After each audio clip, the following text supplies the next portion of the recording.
I want it to be funny, but let me get off of this because starting a stream with that is not a good idea, actually.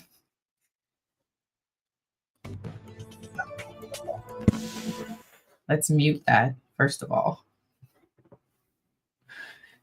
Their music. Actually, low key, I should not be using Associated Press because they be tripping. I should see if NBC is back because they be tripping.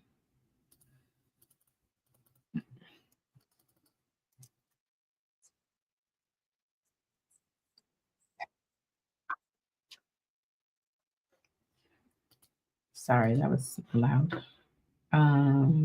It's not up.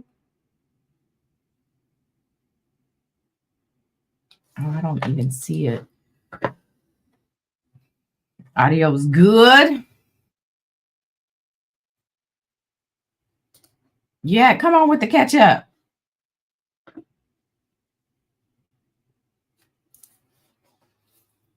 So here's what I learned, if anyone cares. The NBC is the pool camera for this, but just for openings and closings. That's why their stream sounded really good. And I'm not sure. I don't know if AP is, I don't know how AP is getting it, but there's like this thing, because I'm not an engineer or a TV. I mean, I don't know any of this stuff, but I was learning. There's a thing up there that you can, all the stations basically. So like Law and Crime, Court TV. Who else was in there? I think Rolling Stone. Oh, I should see if Rolling Stone. Anyway, the point is, all of these other outlets, right? Like there's only one camera person in there, but all these other outlets, like you can plug directly in. And so you can get the feed, get the clean feed. And so you can put it, like broadcast it on your own stuff. So you had to submit the paperwork. So I submitted the paperwork because I wanted to stream it on my channel without like all of the, logos and stuff like that, so that I could have a clean stream. So I got all this stuff and I was talking to the camera guy. And if you guys watch YSL, I love the camera guy from there. And so anyway, this camera guy is really, really cool. And he was giving me a bunch of information. So I went and got all this stuff so that I could do it. And then when I went yesterday and we like did a practice run, it didn't work. I'm still missing a cord or something. I got so overwhelmed. So I'm going to try this weekend to go back to the camera store and get the right cord so that I can like plug it up and do it myself. But it's very, professional level. And so I was like, can I just go to Best Buy to get it? And he was like, no. And I was like, oh, okay. Why though? Like, I just want to go to Best Buy. So anyway, it's like a whole thing. But I do like the idea of being able to stream this stuff, like correctly. You have to submit the form and get approved from the judge and get the, all the kind of stuff. So I want to be able to stream it without all the logo. And because these other platforms can demonetize, you get your stuff, where you can't get paid from it. So, and AP will do it. They be all up in my stuff. They be, hey, that's mine. I'd be like, bruh. But come on, Patreon. Thank you for joining. We have a good time in there. Thank you for joining. Oh, you know what I didn't do? This stuff on here. I'll be forgetting, child.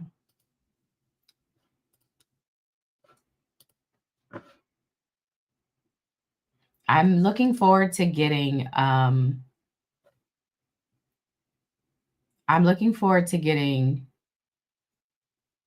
the defense's version of this. This is what I made a video on Chris Brown's lawsuit this morning. And I'm always so hesitant about it because, right, like you're always only giving one side until you get to the second side. So, I mean, that was an interesting lawsuit for sure. But sometimes as soon as you say certain people's names, certain people are so controversial that like as soon as you say their name, people are like, oh, you're this and you're that and you're that. And I'm like, bro, I'm just telling you what they said in there. Like, please don't come for me. So So anyway, I say all of that to say I'm looking forward to getting the defense's version of events. I will say, Takapina said like multiple times, just again in like passing.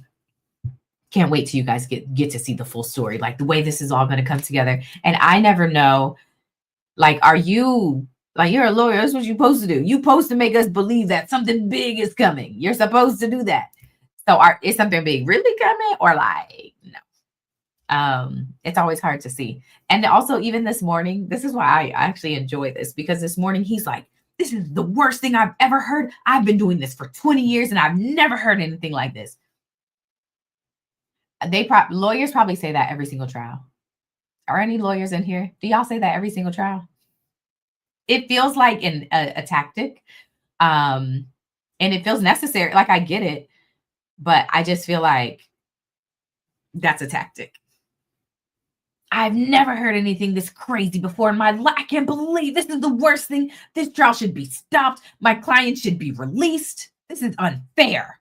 Like, you have to like buy into it. You have to be an actress. Yeah, they're like so dramatic. You have to full on sell it. Girl, sell it. That's what they're giving, and it cracks me up.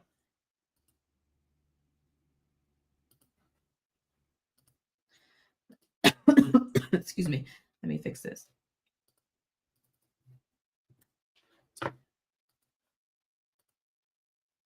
Extremely, everybody, just dramatic.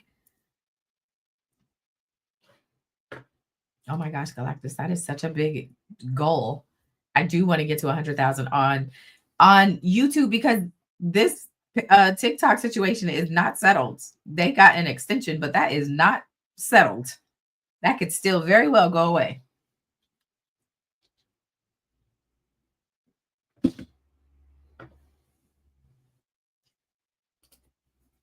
Heck, the judge said it recent. I saw something else I would. Listen, Brooklyn, I love it. I am and I'm not a lawyer addict. Just pulled over to jump in the light. Well, be safe, be careful. But thank you. Thank you for the support. I definitely thank you. I am trying to get to my goal.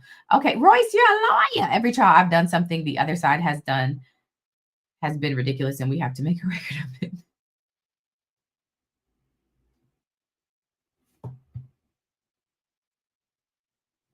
Oh my gosh, I would be in there acting a fool. I would be. This is absurd. Oh my gosh. I would be so I would love it. Please give me the opportunity to be ridiculous. I'm all in. Let's make sure we're all got it. Looks like we are. Let me refresh this to make sure we're not missing nothing. Looks like we're good. Okay, I'm gonna just check long crime too. Make sure we ain't missing nothing. Okay, nope.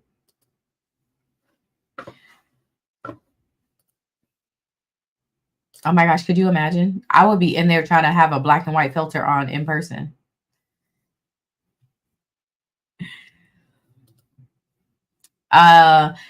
I actually wouldn't. I don't know for sure, but I wouldn't be surprised if they pull in. There were 2 911 calls, so I wouldn't be surprised if they pull in one of those witnesses. I don't know what they're going to say, but I wouldn't be surprised if those 2 witnesses. I have to figure out how to get on the witness, how to get the list of witnesses. That's going to be, oh, court is back. What are you looking on? Because I don't see it. Hold on.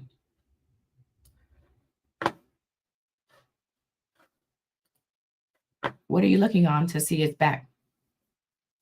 Because I don't, law and crime. Okay.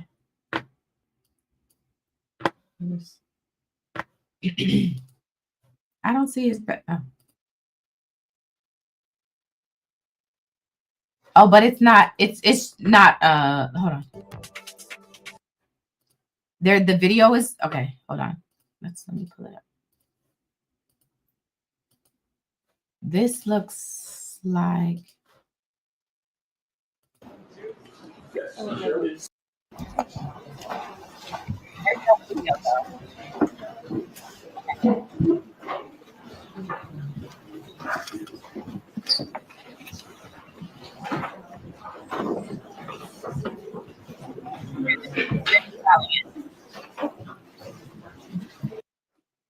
Oops, I don't want to hear the audio of them falling in, but I'll leave this up. And then I'll just switch back to Associated. If I get, if they play me, they play. Excuse me, they play me. But I'll switch back so that we can have the better audio. Let me see.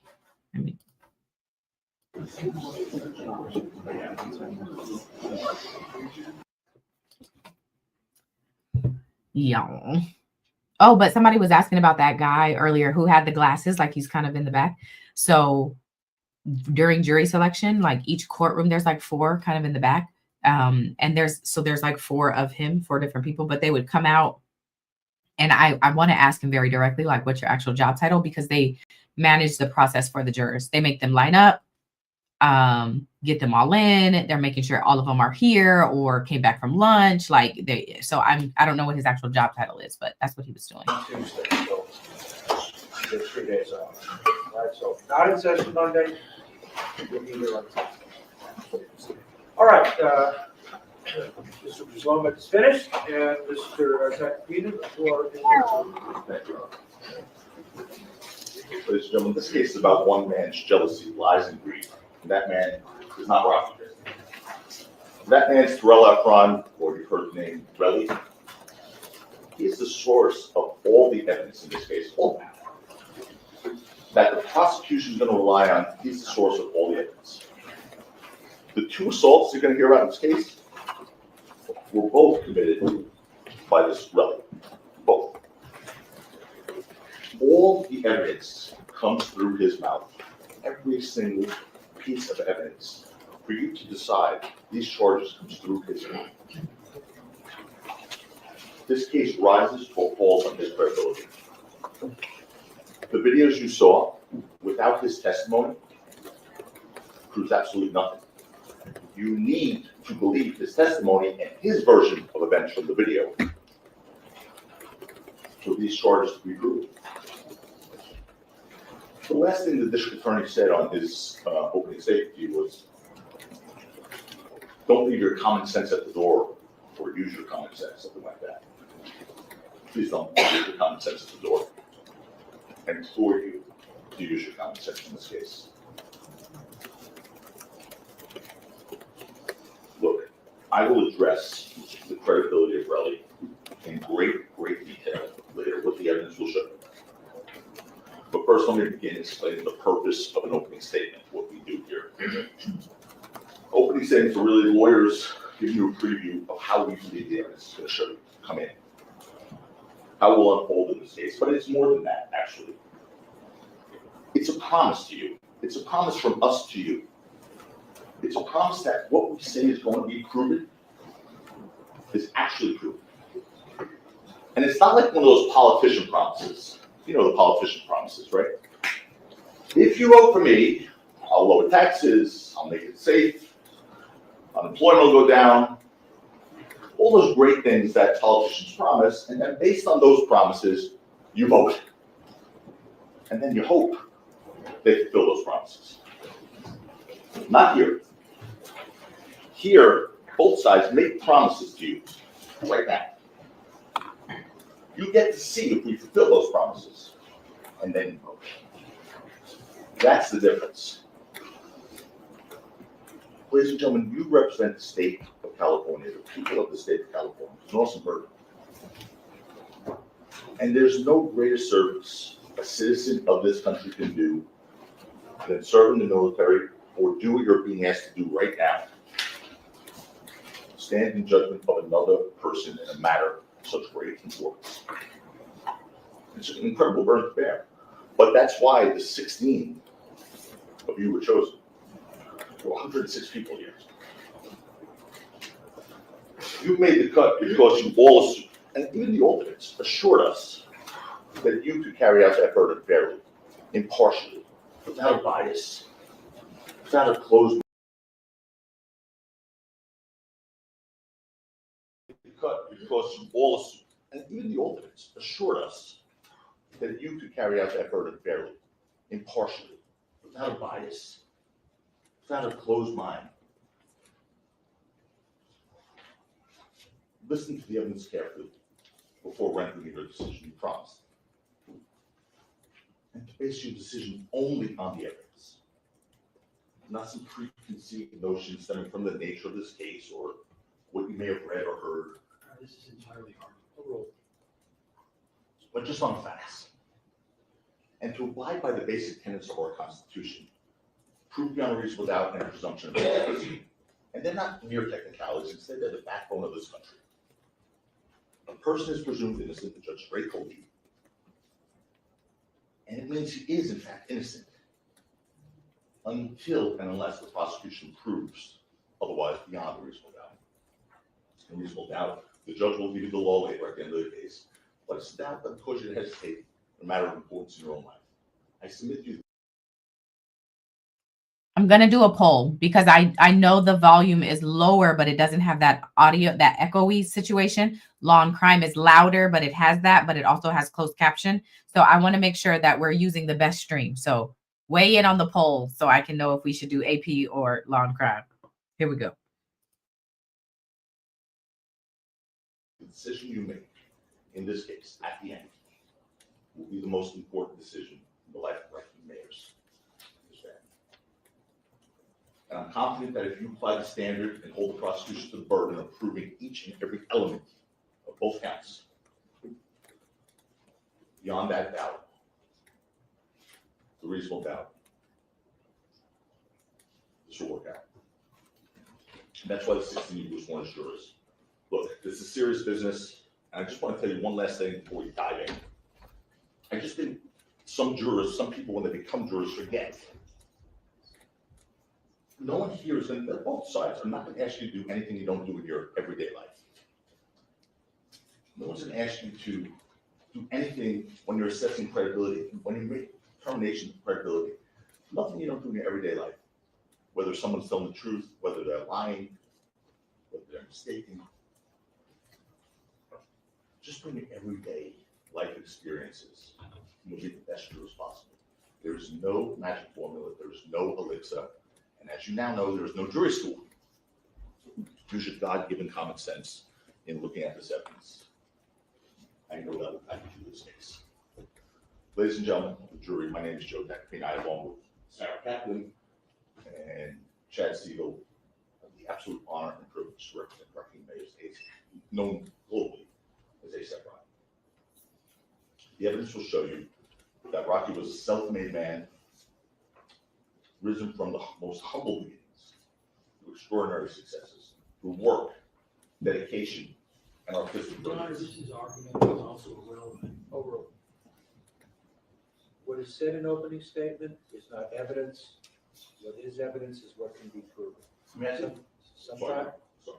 Sometimes things are said in opening statement that cannot be proven and are not proven. Sometimes they are. That's what this case will be about.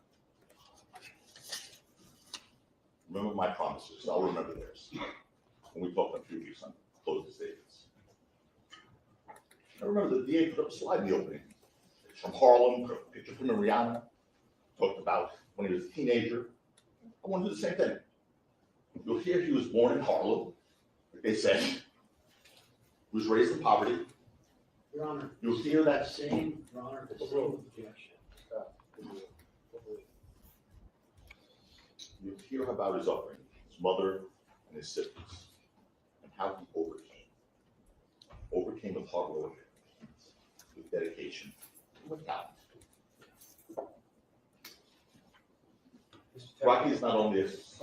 I do want you to stick to what you, the evidence will show. Yes, sir. I do believe the evidence will show that, but I'm going to get deeper into these facts. But what the evidence will also show is he's not only a celebrated artist and a fashion icon, he's a man who raised a beautiful family, as the district attorney put the picture, his significant other. Your Honor. You got to get to the facts. You're going to hear the stark contrast in two individuals. Rocky on one side, Pharrell Efron on the other side, known as Relly. He represents a very different narrative. The evidence will show you that this Relly presents himself to the world as a wealthy, successful man. Source light that he's a reporting artist, businessman. wants a very lavish lifestyle on social media. Posts with luxury goods. Your Honor, the same objection, none of this is evidence. Evidence will show you this. None of this is evidence yet. There's no evidence on both sides. Posting pictures of himself with large sums of cash and whatnot. It's fraud. He is all about a money grab. The truth is far different. And you're going to see this extravagant lifestyle that Israeli flaunts is nothing more than a fraud, built on not on success and hard work, but upon criminal activity. Ladies and gentlemen, this case is all about money. I've said it once, twice, I'll say it a few more times. The evidence will show you it's nothing more than a money grab, nothing more. A clear attempt at extortion by Relly, so he can keep funding this extravagant lifestyle of his that he presents to the world. You're going to see the only reason we're in this courtroom is because Rocky would not agree to be a victim of another one of his crimes. That's why we're here. So Rocky said, here's some money. We're not here. He doesn't go to the police. And even after he went to the police, if Rocky gave him money, we're not here. It's not about justice, it's about money for him. Period, end of story. And I will show you that. The evidence will make clear that Relly is trying to leverage a fabricated story to extract money from Rocky.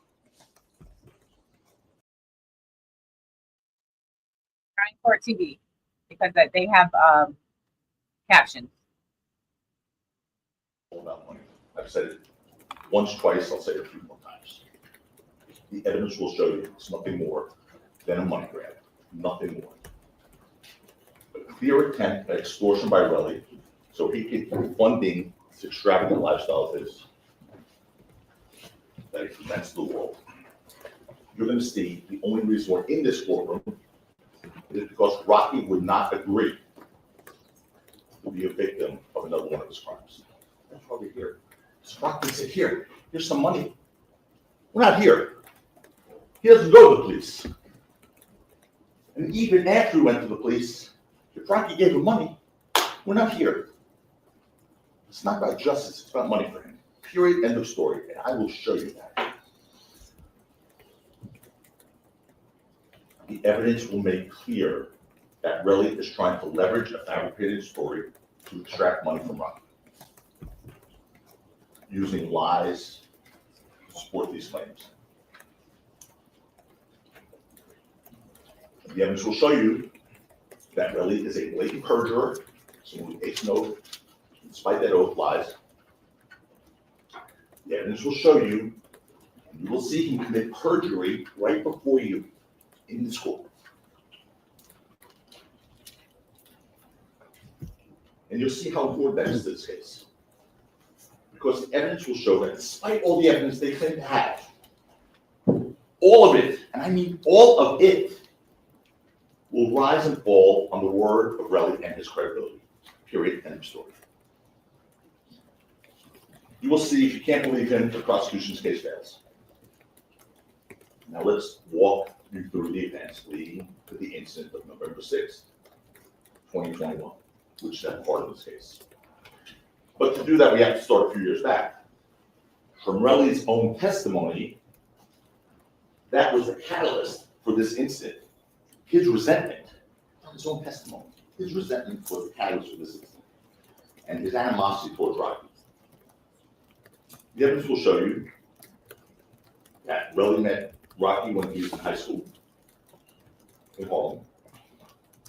They were both part of that creative and artistic conglomerate called ASAP, which now you know means always strive and prosper.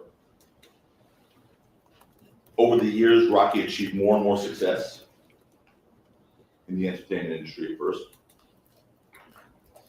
He did maintain a friendship with Relly, unfortunately for him. He even sought to help Relly through professional collaboration. But that wasn't enough for Relly, clearly.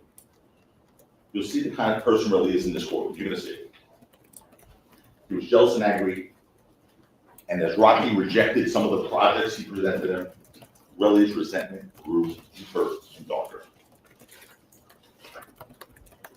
So embittered by the success achieved by Rocky, someone he once considered peer, Relly embarked on a dangerous course of action. And in November 2021, Relly's resentment towards him reached the fever pitch. After tragedy had struck another member of this ASAP group, an individual named ASAP Josh had untimely death and passed away. Evidence will show you that Rocky stepped up, spoke to the parents and the mom, ASAP Josh, and offered to cover the cost for the funeral, bring the body back to New York and pay for the funeral. But Relly, still blinded by resentment, believed otherwise. He thought for some reason Rocky didn't agree to pay, or had agreed to pay, but they didn't actually pay. And he was furious. He went as far as to threaten physical violence against him because he thought he didn't pay for the funeral or for the expense of flying the body back. He was wrong because he did pay. But he went as far as to threaten physical violence. And you're going to see that for yourself, ladies and gentlemen. On October 16th, a few weeks before this incident that you're all here to hear about, Relly told his friend that Rocky was a piece of shit and declared, "I'm going to beat this nigga up." Now, it's funny, they showed you a lot of text messages. I didn't see that one. Did not see that one. That's the catalyst. That's weeks before this incident. When he came in hot on November 6, 2021 on Argyle. And if you fast forward only a few weeks on November 6, 2021, you'll see that.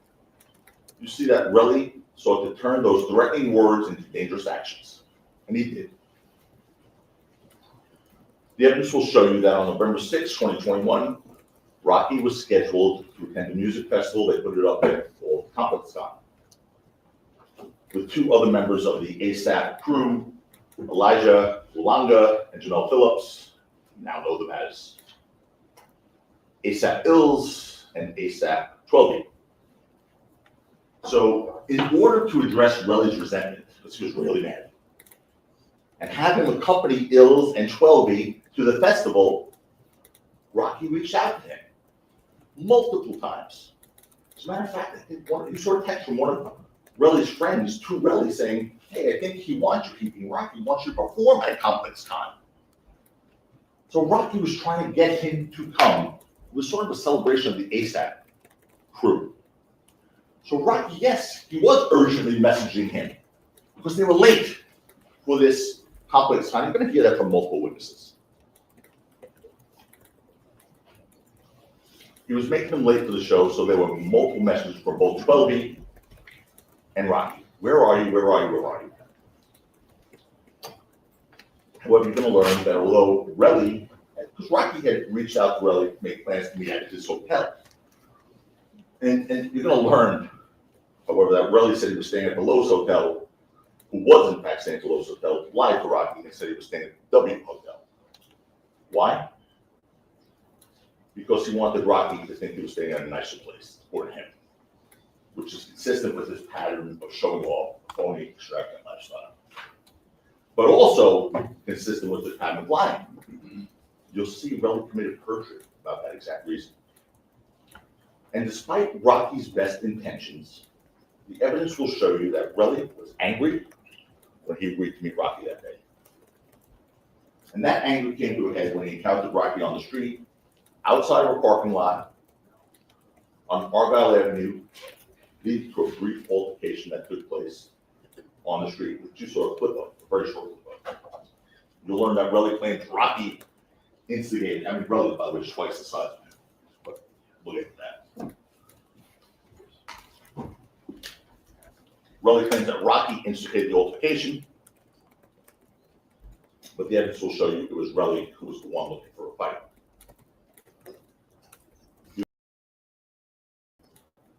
The hours before meeting Rocky, you'll see what happened that day. Independent of Rocky that evening. You'll hear Relly's claim that Rocky pressed the gun through his stomach, to his chest, and his head. But the evidence, the independent evidence, the stuff that you don't need Relly's word for, will show you otherwise. Fortunately, the video evidence from the parking garage captured the incident. And that gives lies to Relly's fabricated story about that. The video will also show you who the real aggressor was here. It shows you that Relly approached Rocky and reached out first. It was Relly who made the first physical contact. You can see in a second. The DA said that Rocky was the aggressor. There's a video there. It also shows that what followed was a very quick scuffle. Again, you saw it. With Relly making physical contact and pulling Rocky towards him.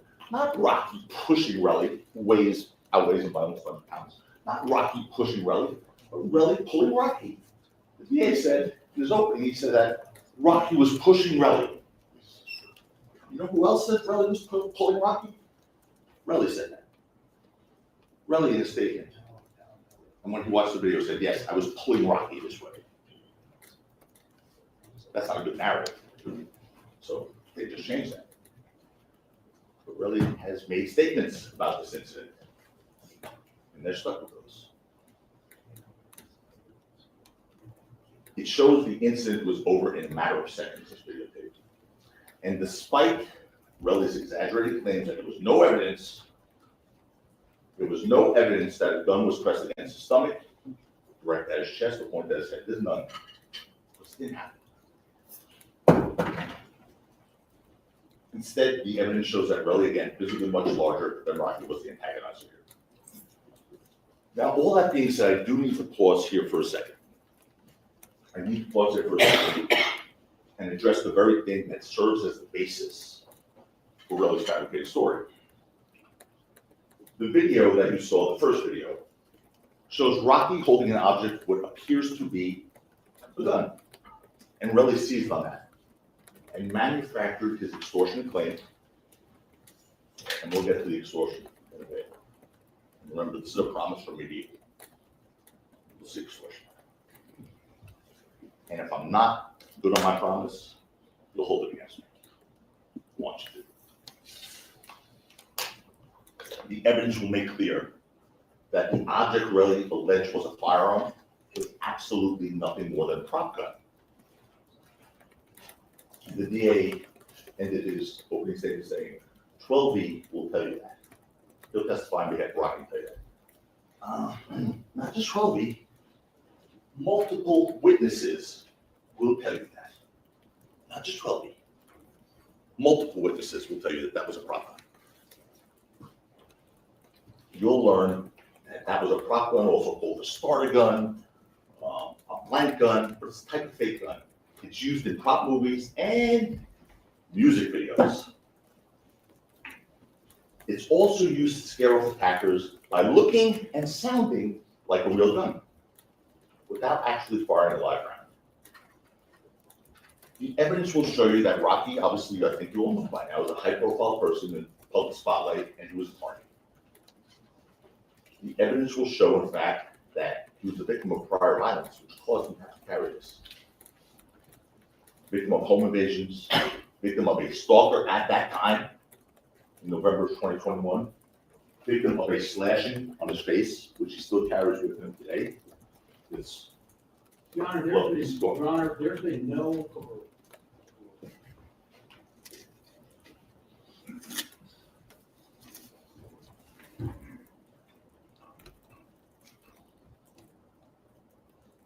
Rocky was advised by security to carry a prop gun to scare off potential attackers. And by the way, folks, listen to this one. Rocky was licensed to possess firearms and licensed to carry firearms in November of 2021. He was licensed by the state of California. He could have legally had his own firearm. He didn't want to carry a real gun, though. Despite his ability to do so legally, he didn't want to carry a real gun. For fear that he would either injure someone or himself. Again, I want to repeat that. He didn't need to hide a gun, carry an illegal gun. he was licensed to carry a gun in this state. So you're gonna learn that in July 2021, a few months before the incident with Relly, Rocky was in a music video with Rihanna that had pop guns in it. The evidence will show you that Rocky took one of them, which he carried as a security measure, as he was advised to do to scare off potential attackers. And that's exactly what he tried to do with Relly on November 6, 2021. Unfortunately, you hear that Relly was not to be deterred, not scared, because Relly knew that that gun wasn't real. There will be evidence to that fact. And all of Rocky's friends knew that Rocky carried a prop gun for safety. All of them.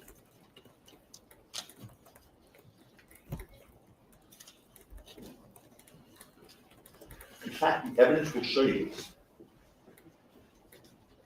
that Relly not only told Rocky as much, but he actually called Rocky's bluff and said, shoot me, knowing that he couldn't. With all this laid out, I do want to show you the video and walk you through it with respect to the first encounter. I'm going to play it once, it's quick, and then I want to show you two snippets. Here's the first encounter. That's Relly coming up.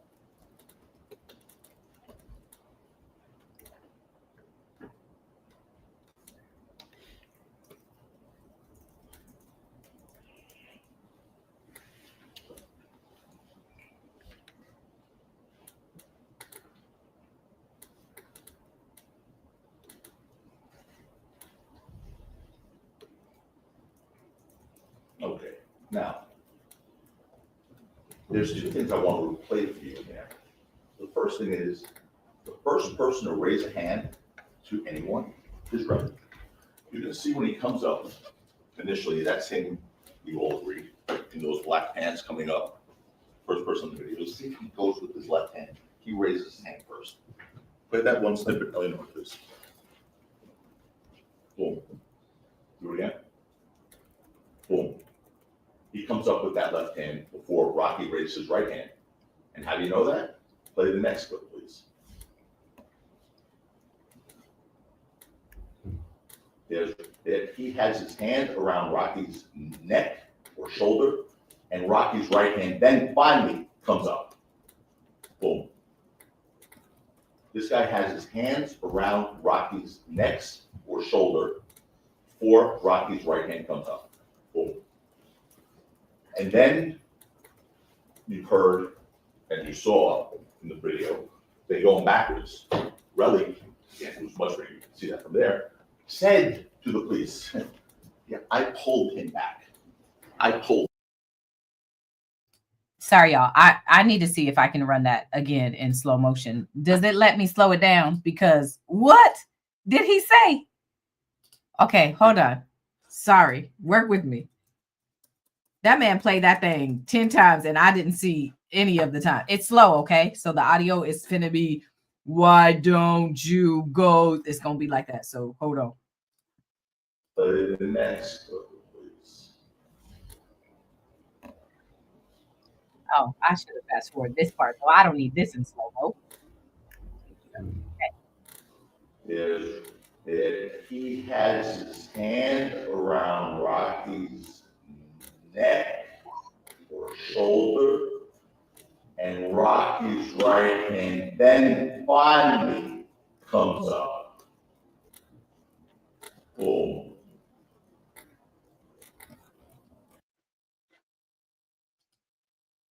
Whoever edited that video for him, I think they're cutting it too quick. Y'all saw it? I think they stopped it too quick. I think they should have let it roll like one more second, because it's like I'm okay. All right. Y'all see it? We gonna keep it rolling, honey. This guy has his hands around Rocky's neck or shoulder before Rocky's right hand comes up. Boom. And then you heard and you saw in the video, they going backwards. Relly, again, who's much bigger, you can see that from there, said to the police, Yeah, I pulled him back. I pulled him back. They told you, well, Rocky pushed him back. That's all Relly said. Defies sort of the laws of physics.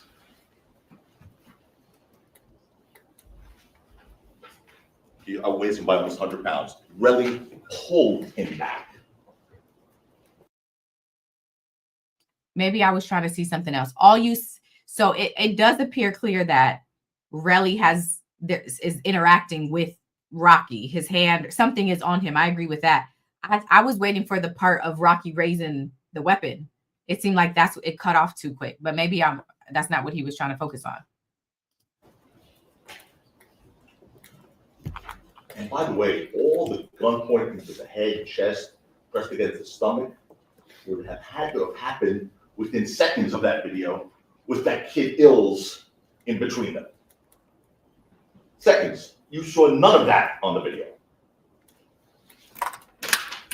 And the second encounter, after that brief altercation by the parking garage, Relly was angry and out of control still. And he wouldn't stop. The evidence will show you that those three guys, Rocky, Ills, and Twelby, walked away. They walked away. There was a map put up here. I don't have one of those. It was nice. It was a map showing where the first thing happened, and then there was a block, and then walk around the block where the second thing happened. That guy followed them around two corners.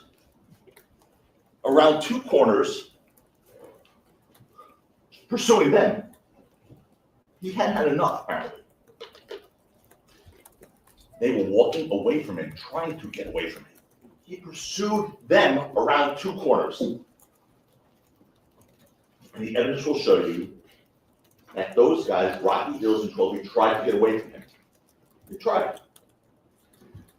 You'll hear that although Relly claimed that Rocky had a real gun, now, Relly not only continued to follow the guy with a real gun, but he followed and yelled at them and berated them and told the Ills, you're a crackhead.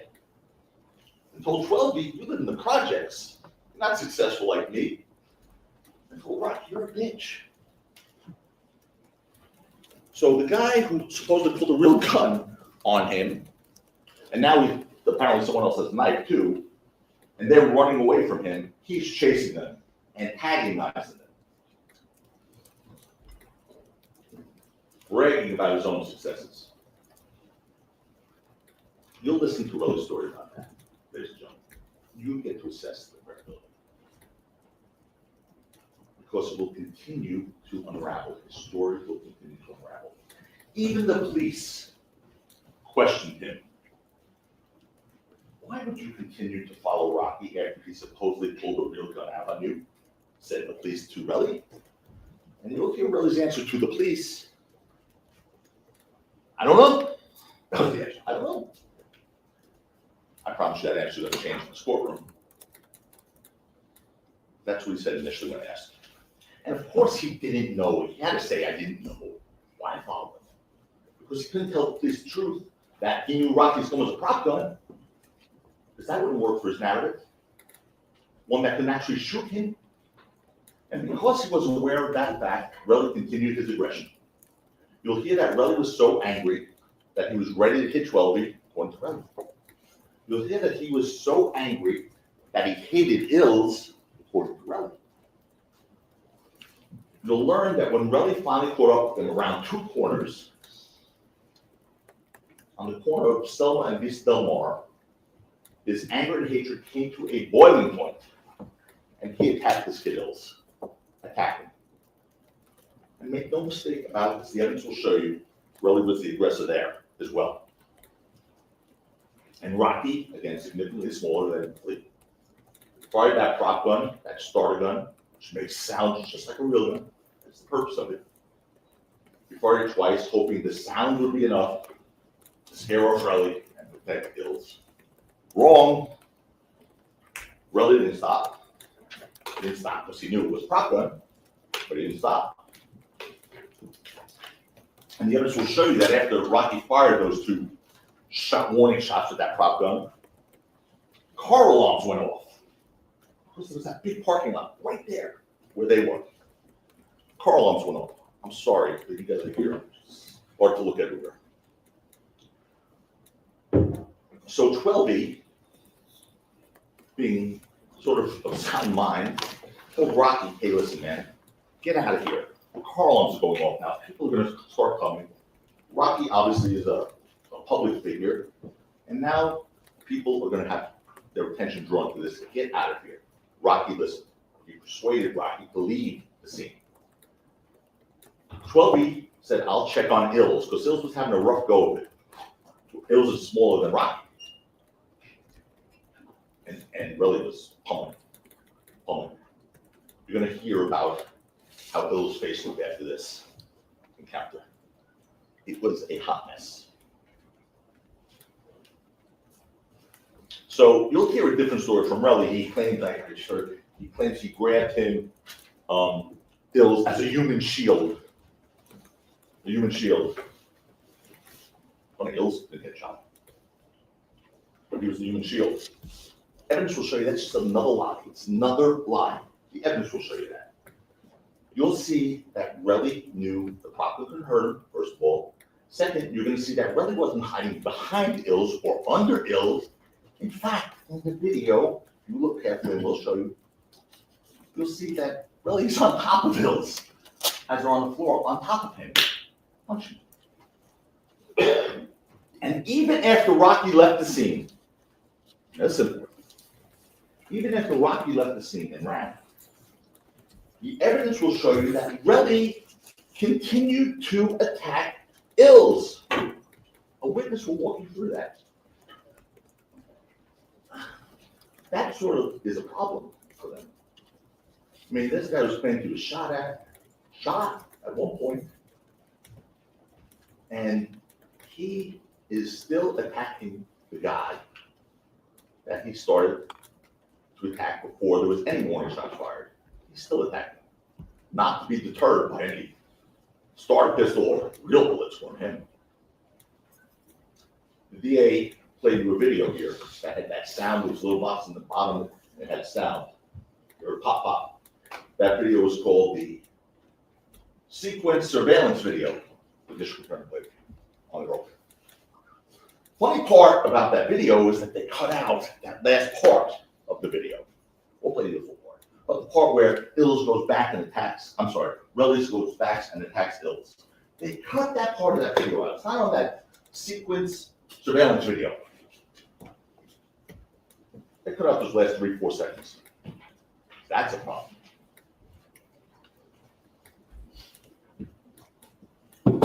Now, this altercation, like the first one around the corner, was also captured on video, but as you saw, that thing is not clear. And I saw some pictures up here earlier. It looked like aliens or something. But it's not clear, but you can make some things out. But even Relly in his testimony said, I really can't tell what happened in that video. So we have to go on his word now. And although the video captured that incident, that was less than half a minute, not particularly clear. The evidence will make clear what happened there. The evidence will. Relly physically attacked Ills. Rocky tried to use a prop gun to defend him. And with that, I want to walk you through that video the best we can. We'll play it first. And you know this drill here is at the corner. Up here. Focus on here. They go. There's Rocky, there's 12E. Then Ills comes and he's following him. You see him go right after Ills, Relly. That's when Rocky fires the warning shots. And there's Ills on top, Relly on top of Ills, punching him. That's Ills going down to the ground. Rocky's gone. 12E's about to be gone. And watch. There goes Relly back after Ills. And then he goes away after he hits him again. Ills eventually caught up with 12E and Rocky. His face was basically busted open. We have the clips to play. Small ones. Let's do that again. So I'm gonna play broken down little clips. The first one is them all being followed, upper right-hand corner again, guys. All being followed by Relly. Three of them trying to get away. First Rocky, then Trophy, then Ills, and Relly's still coming hard. And you'll get to see this as many times as you want later. The second one is Relly on top of Ills on the ground. Is that right? Yep. Let's see if I can help here. Hold on, can I stand up here for a second? Actually, Alex is going to get we have a pointer in the courtroom, Oh, and he's going to get it. all right. Guys, So, this yeah, you work can stand where you want to stand, but in a little while. I am Alex struggling. will bring up the pointer. I am You can use it. struggling. Mr. Lewin can use it, or Mr. Loma can use it, or. I am trying really hard to see what So everybody. not to hold everyone up, I'm just gonna go forward here right now, okay? All right. You go back again, guys. This is the clip where you see Relly, and you get to see it later, or Relly, big guy, on top of that little guy Ills, on top of him, not using him as a shield. Watch. Go ahead. There's Relly, that's Ills down, and Relly on top of him. He's not worried about a shield. He's going after him. And then the last clip is, are we playing that last clip? Whoever is cutting their Take a look clip at it. It's doing it. after Rocky's gone, Relly continues his pursuit of Ills. This poor little kid. There. And he hits him again before he peels off. He goes to the left to hit Ills, and then he goes to the right. There's also a witness that saw this. Unfortunately, Rocky's Do you see it? didn't have the intended effect, obviously. Instead, Relly continued his attack on Ills, and then hatched his extortion plan. What you'll learn is that Relly returned to that scene an hour later. He returned to the scene an hour later. And he attempted to fabricate evidence, ladies and gentlemen. This is some offensive stuff. It's going to be crystal clear to you. He attempted to fabricate evidence. You'll hear Relly's claim that he came back to the area an hour later with his girlfriend, Lydia Parker, and that while they were there, he quickly found 2 shell casings that Rocky fired right there. He picked them up and he found them. And then he videotaped them. An hour later, you will see that story fall apart so hard. Why? Because the evidence will show you that well before Relly returned to the area, 7 police officers, like a SWAT, 7 police officers arrived at that same spot.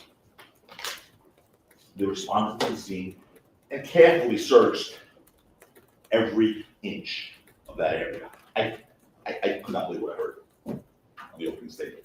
Oh, the police didn't know where to look. Police searched the exact same spot where Relly claims he picked up the bullets. Not I have to go do a school run, do a school pickup. I'm leaving this up. I'm going to be in the comments. I'll be back in like 10 minutes. close to it, not near it, the exact same spot. Thank God there's videotapes. There's a body cam from the police where they were searching. And there's a surveillance video that you see here that captured Relly coming back an hour later.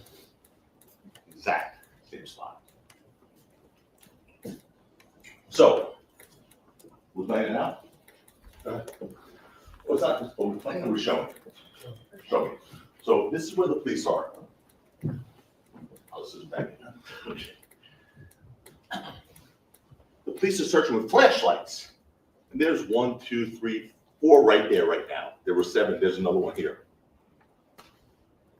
This is where the alleged tussling was with Relly and Ills. Rocky's here, Twelby's here. Here's the corner they came around.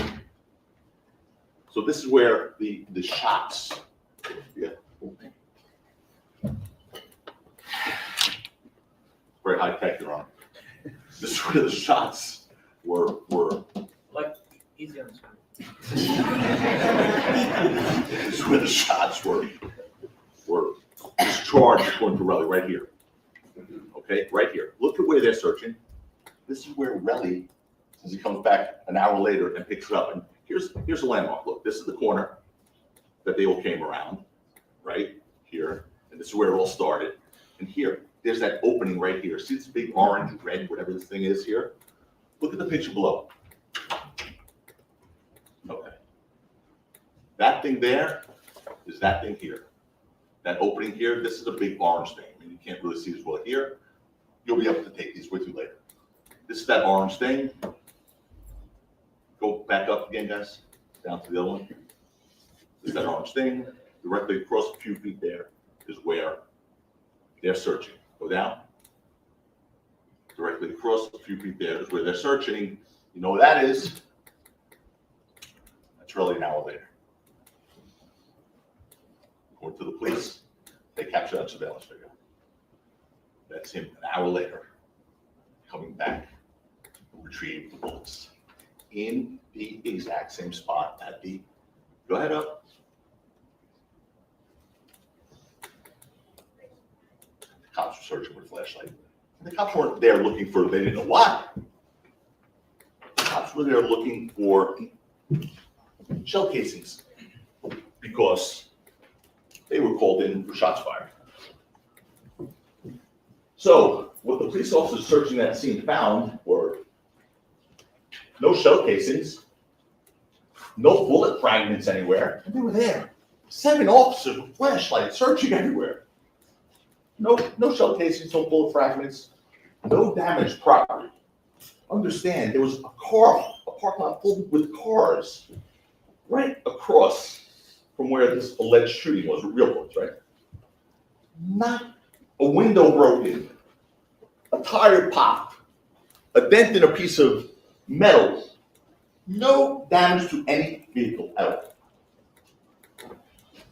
Absolutely no sign of a real gun being fired, as one of the police officers on the scene said. I repeat that. One of the police officers on the scene said, there's no evidence of a gun being fired. But still, they're going to ask you to believe Relly, who miraculously found them in the dark an hour later after 7 trained officers with searchlights in the same exact spot couldn't find them. So much for the officers didn't know where to look. But they were right in the same spot. So, for that matter, although Relly is going to claim his girlfriend was there with him, because that gives a corroborating witness that can back his story up, right? When he found those shell casings an hour later, the video evidence in this case will show otherwise. That she wasn't with him, unless she's a ghost. That she wasn't with him. Thank God for those surveillance videos. So what did Relly first do with the videos he made of the shell casings? Did he go to the police? No, he didn't contact the police. Instead, he sent them to Rocky and Rocky's manager and said, I'm going to be rich. That was his first thought. I'm going to be rich. I mean, here's someone who basically claims he was shot. That was the initial story, shot.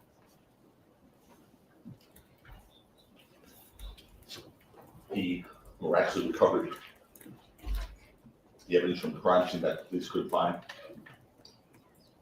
And he'd go to the police. His first thought was, I'm going to be rich.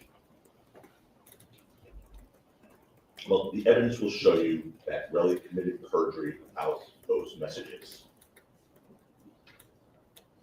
He actually texted a message meaning, I'm going to be rich. You said, I'm going to be itch at one point. But he said, oh, I didn't mean rich when I said itch. I meant irritable. Okay, because itch and irritable is not very close. And when you type in itch, sometimes it's itch and irritable. It's just one line after the other. He testified at an early hearing in this case, under oath. And you'll learn shortly after sending those messages to Rocky and his business manager, you're going to learn that Relly sent another message to his business partner, to Relly's business partner, saying, I want to get this nigga's money.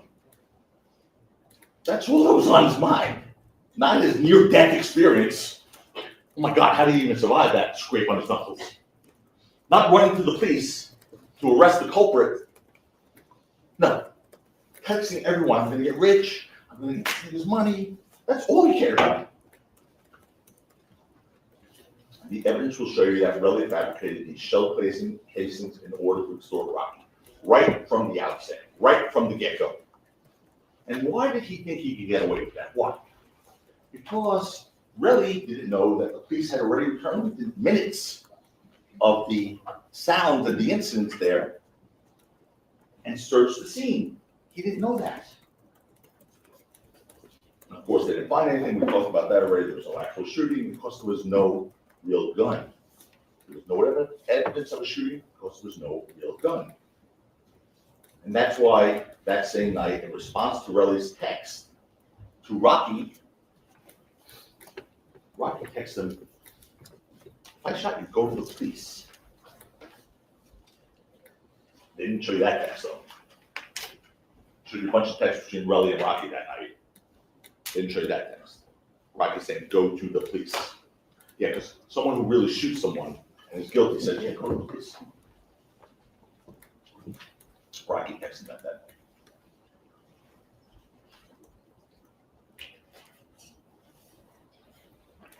But of course, he didn't go to the police. That was not on his mind. You'll hear what he thinks of the police, this Relly. After his immediate efforts to extort Rocky failed, because he just wanted to get rich, he wanted to get that, need his money, he said. When it didn't work, he said, okay, I better go get a civil lawyer. After he tried on his own to get the money, let me go get a civil lawyer to try and get money out of Rocky. And you'll hear that because the civil lawyer would only take his case if he went to the police. Relly then went to the police 2 days later. 2 days after the incident, he finally goes to the police. And you'll learn of the inconsistent statements he made to the police because he couldn't keep the story straight. It is all over the place. You'll hear this ridiculous claim like the one about him being shot. You saw that picture. This posed proof of him being shot, the knuckle scrapes, the superficial knuckle scrapes across his knuckles, which are consistent with him doing what you see in the video, attacking somebody, attacking pills. That did not look well. But attacking somebody and punching and scraping the knuckle on the ground. What kind of bullet does that? Hits one knuckle, bounces down, hits another knuckle, bounces down again. I mean, it's ridiculous that he said that. He got shot. That was his first story. Now you hear that back off, way off that thing now. You'll hear his ridiculous thing about that injury, that it was a gunshot wound that required medical attention, he first said. Of course, now the DA just said to you, oh, you don't have to decide at the end of this case if you got shot or not. You don't have to decide. Not that easy. Not that easy. You do have to decide because his credibility is at issue here. You have to decide if he was lying, if he was embellishing, if he was making up a story to get money. So if he says he got shot, and you find he didn't get shot, you do have to decide that. Relly at this very moment has a civil lawsuit against Rocky, seeking millions of dollars. $30 million for the knuckle scrape. $30 million. Not enough money. Not just. Oh, he also claims that he has a permanent disability. Permanent disability from the knuckle scrape. He lies about almost everything in this case. He swore that he has a permanent disability. You're going to see an Instagram video of him, that permanent disability, showing his manicured hand, turning it around with his Rolex watch on. Permanent disability. It is offensive to a different level. He even claims he went from necessary medical treatment for his injury to a hospital But not here in LA, where he was shot.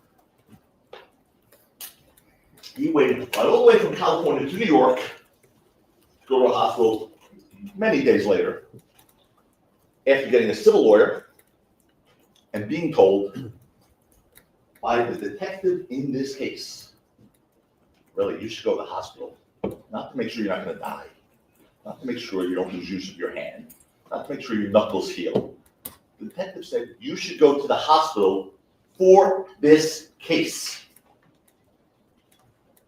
The detective, it's going to be undisputed, told Relly to go to the hospital for this criminal case. Do you think they're trying to build a case? Is that what we do? We instruct victims to go to the hospital to make it look better? Those scrapes are no more proof of a real gunshot than those shell casings that the 7 officers did not find are. And what else did the police not find after Relly turned in the shell casings over to them, finally, after walking around and God knows where for 2 days? What else did the police not find? You'll hear that the police, despite examining them for fingerprints, didn't find Rockies on them. Because bullets, metal, capture prints. So if someone loads a bullet into a gun, their prints are going to be on that. Not Rockies. Now, the shell casings apparently had no fingerprints on them whatsoever. As if someone who claimed to find them after the fact wiped them completely clean. And what else wasn't found on those shell casings? Rocky's DNA. They took samples, the police did, of Rocky's DNA for the purpose of comparison. They took his DNA to compare with the bullets. Zero. Nothing. Never connected to the shell casings. As I mentioned, he was licensed to carry and possess firearms. You'll learn that he legally possessed firearms, which in fact were recovered from his home. You saw that whole bunch of pictures. He had firearms legally in his home. No problem. Police did a search, they recovered them. No problem with the police. The evidence will show you that none of those firearms recovered were in 9mm caliber. Because he didn't have one. You'll learn that the 9mm caliber of the shell casings that Relly claims have recovered from the scene are exactly the type of gun that Rocky didn't possess or own. You'll hear, and you heard from their opening, that there was a single magazine containing the 9mm ammunition in his home. And you'll learn that belonged to his manager, Lou Levin, who will tell you, he will be here and testify why that was his. He also was licensed.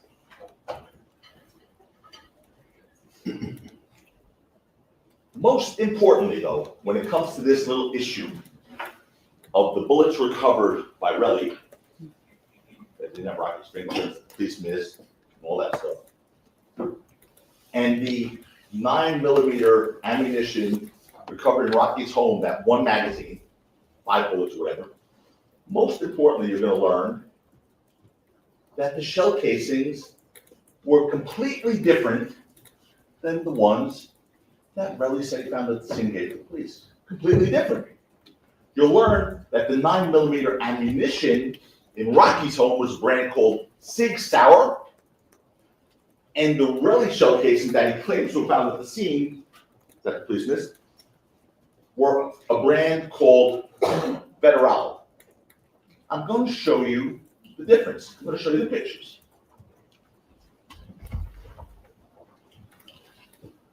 This is the one in the house. That's that magazine that they recovered with a few bullets in it. That was Lou Levin's. This says Sig. Whoever. I can't see nothing now, so can you zoom back a little bit? SIG SAUGER or something like that. Sour. What's this? How was it say? Luger. What? Luger. Sig, SIG. Sig Luger. The ones at the scene are these from Relly. FC, which stands for Federal cartridge, completely different brand, completely different bullet. Those are the ones from the house that belong to someone else who will testify here. Those are the ones that Relly claims to have found at the scene. They're different bullets altogether. So much for that big reveal on the opening. They didn't show you that. No. They didn't show you the comparison of the two bullets. Just the magazine. Ooh, so I know different bullets. In the end, you'll see that all the objective evidence in this case relied on by the prosecution to support a shooting rises and falls, I mean falls, on the word and credibility of Relly, who is a proven criminal and perjurer. Those shell casings he claims to have found, the superficial scrapes he claims to be gunshot wound, the video himself that he even claims he can't make out clearly. We have to rely on his rendition of it only, because without his rendition, you get nothing from any of this. Ladies and gentlemen, it's your job in this trial to evaluate the evidence, to look at every single piece of evidence they present to you, the prosecution, and ask yourself, does that pass the smell test? I remember Mr. Lewin, every time he stood up in jury selection, said, possibility? Do we say possibility? No, no possibility. No possibility. The word possible is not part of this trial, he said to you. Remember that. This case is not about possible. It doesn't pass the smell test, and you have to ask yourself that, does it? Or do you have a doubt about a piece of evidence that's really the focus here when you consider the charge in this case? There are two charges. The first charge is assault with a semi-automatic fire gun in this case. No, actually I said that wrong. It's an assault with a semi-automatic firearm. That's the first count. Both counts of that, actually. The first one is the altercation in front of the parking garage. The second for the altercation around the corner. 2 counts. To prove those 2 counts, they must prove beyond a reasonable doubt 2 things. 1, Rocky possessed a real gun. No, this sounds like. Okay. The judge will give the law. He's right. The judge will give I wanted him to read it to me. Tell me. Tell me. Well, I made the objections, I mean, you were right. You were right too on that one. I heard him use the N-word. I was in the car watching. They won't be able to meet that burden in this case. When the judge gives you the law, you'll see the 2 things that have to be proven. It's not even close. I'm either. The objective evidence in this case, independent of Relly, just is not there. There are no gunshot wounds, no evidence of actual gunfire as officers at the scene, no shell casings found at the scene. When the police arrived, This sounds again like your argument. evidence will show you there was no property damage, no fingerprints, no DNA linking Rocky to anything. And that's because what Rocky had was a prop gun. Either that, or he's the luckiest man to ever walk the face of this earth. What is real in this case wasn't a gun, but Relly's attempt to extort Rocky. That is real. Out of millions of dollars, and using this criminal case as a windfall in his civil one. And folks, and going back to what I first said to you, my promise, it's a promise to you. And I wouldn't be doing this so emphatically if I weren't sure.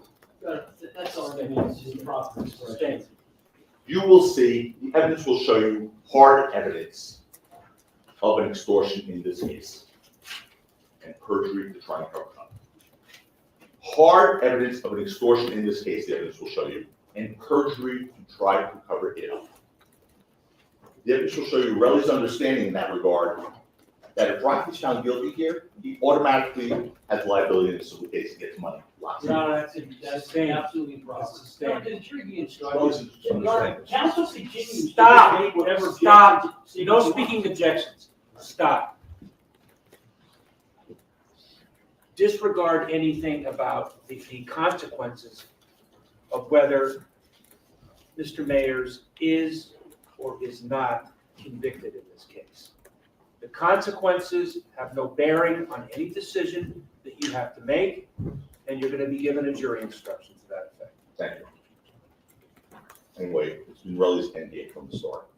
You're going to hear some of the absolute worst things come out of his mouth when it comes to this case, this criminal case, and how much he truly cares about this case and what he was willing to do to this case for money.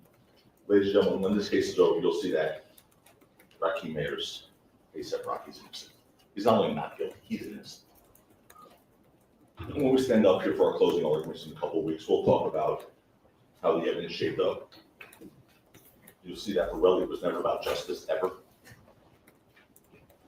It's about a man seeking a profit from a fabricated narrative, using false. I didn't hear. Read that. It's about a man seeking profit from a fabricated narrative. It's argument. The evidence will show you that Rocky has absolutely nothing to hide here. He's a man, evidence will show you he's a man who built success through passion, talent, and hard work. He stands in stark contrast to this relative. You'll see Kate stand next week and lie to you over and over again, trying to destroy Rocky for his own financial gain. He's a parasite who wants you to help him get his payday. Ladies and gentlemen, at the end of this case, after all you've seen and heard, all the evidence and cross-examination, all the things I promised you today, I will ask at your hands for a verdict of not guilty for Rocky Mayers. It's the only verdict consistent with justice. It is the only verdict consistent with fairness. Thank you. All right, folks, I want to take a 10-minute break, and I want counsel to remain in place. Folks, please be outside the courtroom doors at 10 minutes before the and please don't discuss the case amongst yourselves or anybody else. Oh, we were a little behind anyway. Oh, wait. I know what the court. Hold on. We were behind, and I want to see. The circumstances under which Hold on. You've seen and heard.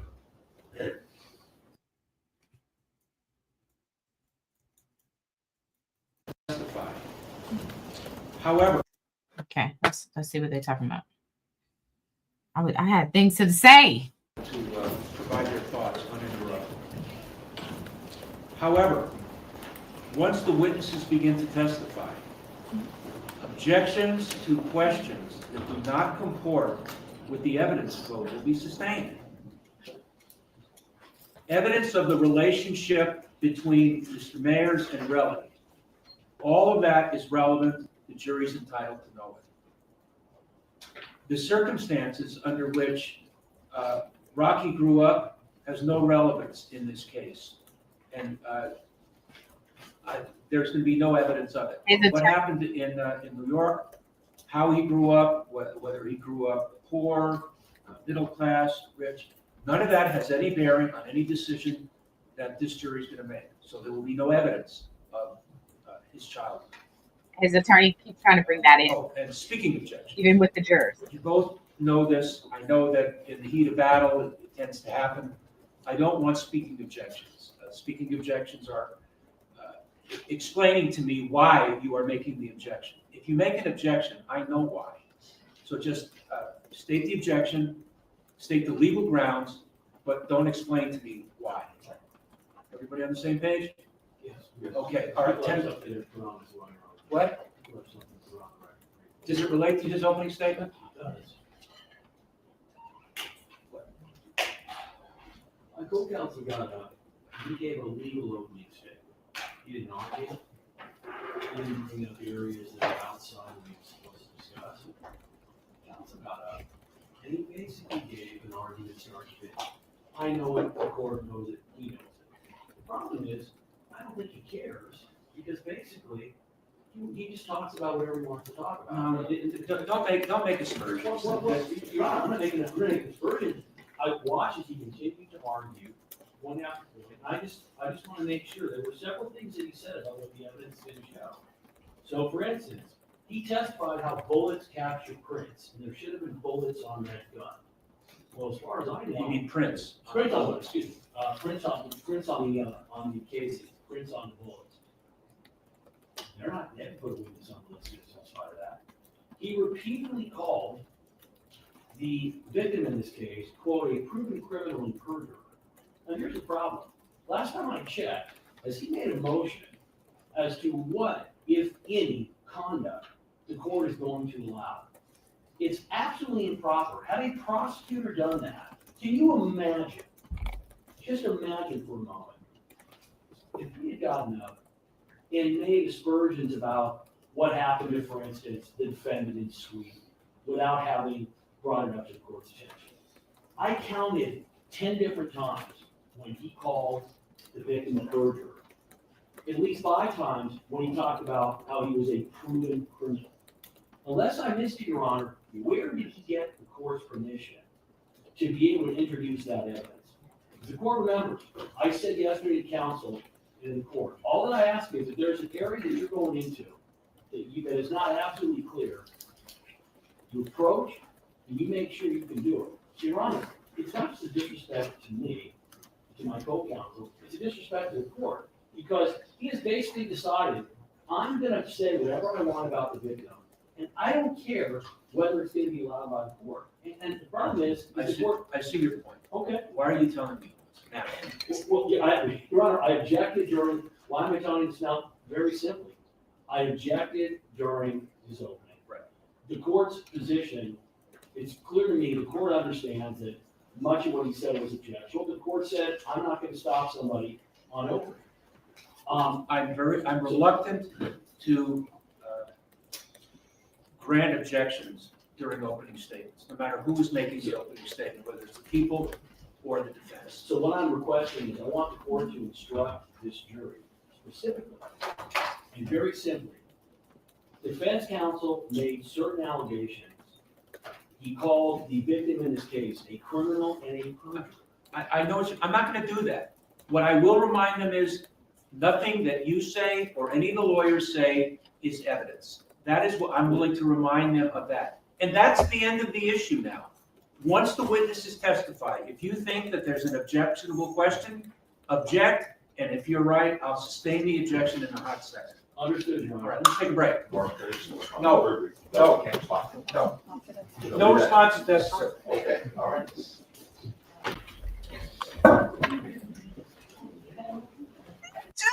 wild. This judge. You guys, what is happening? You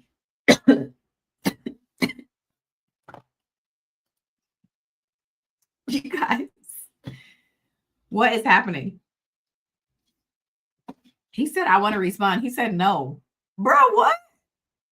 You gonna let him talk about me and I can't say nothing back? What? What is happening? Oh my goodness. This is great. I've got to go back now because I got to experience this in real time and see what the hell is happening. Okay, but we got the defense opening and I'm curious. I feel like, here's my opinion, but please start putting yours in here. It started off shaky, but homeboy came through. And I mean, I think this whole idea of the money part and the shell casings, you know, I didn't know the part about the shell casing that really didn't know that the police had already been out there. So he goes back. I didn't know that whole thing. The money part feels important. It feels like a lot. But here's where my mind can't get past. And I'm still open. I don't know what prove it to me. What I can't get past is, how did Relly know it was a fake gun? How if everybody knew that? Okay. If everybody in this clique knew that Rocky had a fake gun, why would Rocky act like it was real? If he's basically calling you bluff, that ain't, nigga, I know you roll with fake guns. you then are exposed, right? If the whole point of having a fake gun is so that it appears real, if you are exposed, you no longer can use it as protection. So why would you still be, I'm trying to understand why he would still be using it to try and protect himself and trick a person who knows it's not real. I'm stuck there. I keep getting stuck. Everything else is lining up. I'm not, the fake gun part is still getting me. And the defense is saying, he's like, I carry, I don't know. I don't know. If y'all feel differently, put it in the chat though, because I want to hear it. So are you saying yes, because that happened on the set? So are you saying that Rocky had a fake gun, but had real bullets? Because if that's the case, this charge still stands.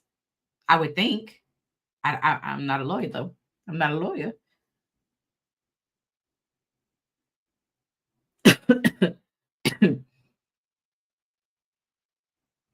A lot of it, but this is the other side, Crystal. I agree with this. If I know you have a fake gun, I will follow you because you can't do nothing to me. If I think you have a real gun, why would I follow you? Because you're gonna shoot me. I don't know. So much of it just doesn't make sense. Yeah, and I agree. Valerie is, and he could have said that in the text message. Maybe he was too scared because that text message was given. I was at Dixieland. What you mean you got shot by me? I was in England performing. Like he was giving, I was nowhere around you. You're such a liar. Like that was giving a lot. That was giving a lot. The shots make noise and draw attention.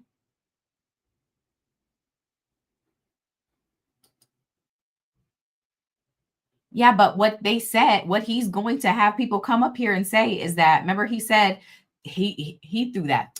Rocky and Rihanna were shooting a music video. You threw that in there.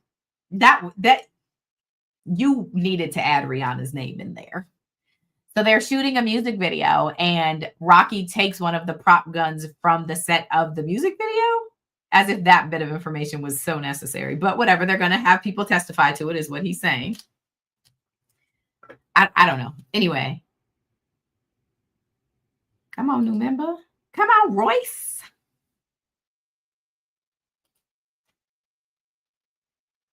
If someone pulls a gun, you're going to run. You're not going to think. Well, but that's the point, right? Is if Relly knew it was fake. I don't know. I don't know. I'm just. Yeah. The defense, Takapina said he knew it was fake. That Relly knew the gun was fake. And so he was like, shoot me then. Shoot me if you're going to do it.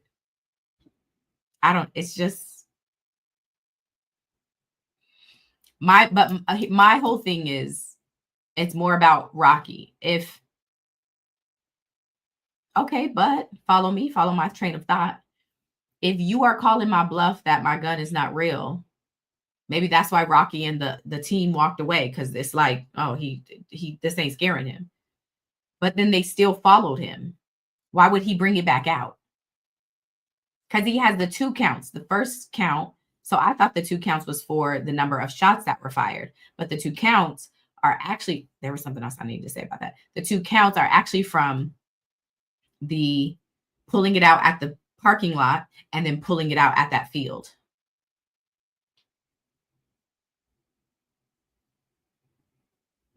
Try and sell it twice. That's what I'm saying. Would you try and sell it like, boy, it's not fake. I got a real gun. Like I'm trying to, it reminds me from YSL when what's the name? Walter Murphy was on the stand. And she was like, when you are committing a crime, do you represent YSL? Do you claim YSL? And he was like, what you mean? Like, I'm like robbing somebody. I'm like, hey, YSL. That was so stupid. Because what? Anyway.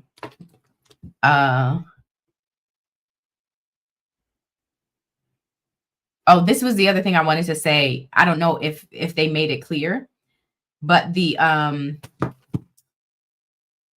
field video does not have audio. So when he kept referencing, I forgot, but he kept calling the title the sequence or something like that. The audio came from like somebody's Ring camera. I'm assuming they matched it up with timing or something, but it came from somebody's Ring camera. That field video doesn't have audio. So they kind of married those. Yes, yes, yes, Melissa, yes. What you mean, commit a crime and yell out, I'm a blood? Yes, yes. Thank you. You know I was talking about. Because that was so funny. Like, what are you asking, bro? Okay, ML says, if you look closely, Rocky never lifts the gun. It appears he pulls it out, but keeps his arm down and then puts it back in his pants. I do agree with that. Pulling it out, though, seems to be enough. I saw another example. I don't know if I showed y'all.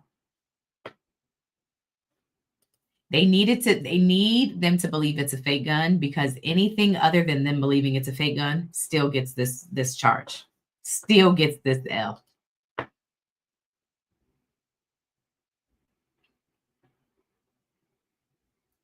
Yeah, I think this is what some of the people are saying. From the Rust movie, that was a prop gun, but it had real bullets. So I think people are saying this in here, is that it was a fake gun, but it had real bullets, I guess.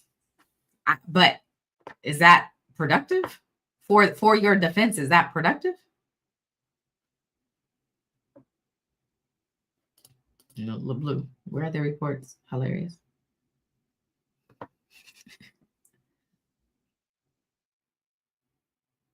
I don't know, man. I think he did good, though. I will, my opinion, Takapina got better. The beginning felt shaky, but he got better. When he started getting into that money part, I think that was convincing. A lot of this is going to come down to, I have to be in the courtroom for Relly's testimony, unless that's what I need to know. Is he the first freaking witness? This is going to come down to, is Relly a good witness? Is he believable? Is he credible? He's going on cross. They're going to ask him about these text messages, about this money. They're going to ask about the relationship. They're going to ask all that stuff. And is he credible is going to be what this comes down to. If he comes down as somebody who is just money hungry, then I think it's easier for the jury to believe the fake gun defense. If he comes back across as somebody credible and he talks about this gun, it's going to be problems. It's going to be problems. And I will tell you, and here's the thing. I think the strength of Takapina being from New York and being as aggressive as he is either going to be a good thing or a bad thing when it comes to that interaction. He's going to, because Relly in prelim, in my opinion, Relly came across as clear, direct, but mad. Like, he came across to me like he would still try to fight Rocky if he saw him on the street. So, yeah. But and think about the makeup of the jury. Are they going to want to see this? I keep calling him brolic because he just looks very brolicky to me. This brolicky, aggressive, like, and I hate calling people aggressive because I hate being called aggressive, but like even just his stature, right? Takapina's stature. He's big. He's kind of with this kind of suit. Is that going to play in his favor or not? You know? Yeah, man. I agree. Rocky is mad too. I think Rocky is pissed the fuck off.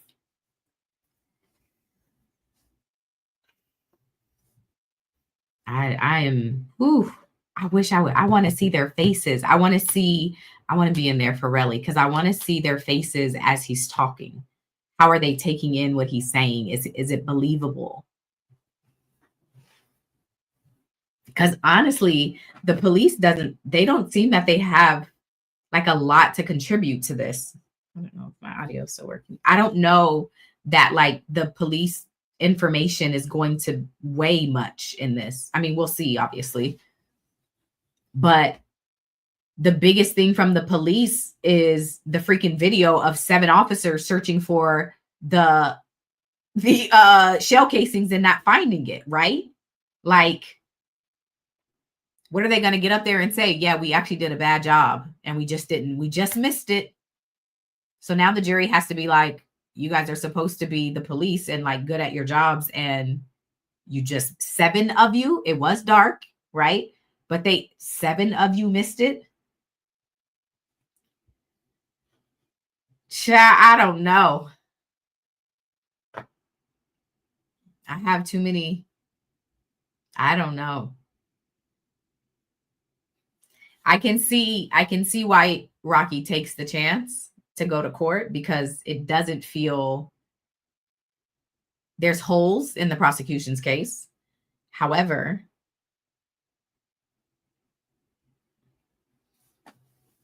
it's both sides got holes. Yeah, that's a good point too. Galactus saying also no evidence of a bullet hitting anything.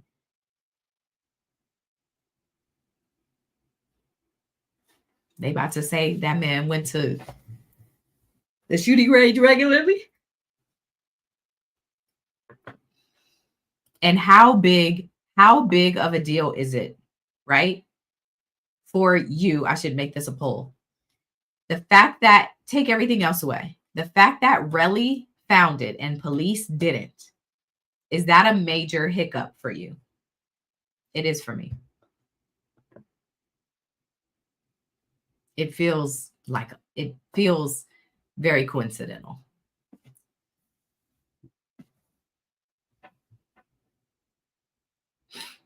Okay, yes, it is for me. It is for me. Yes, yes. Sounds like planting evidence. Yes, exactly. Yes, major. Yes. Okay, major to me. Okay.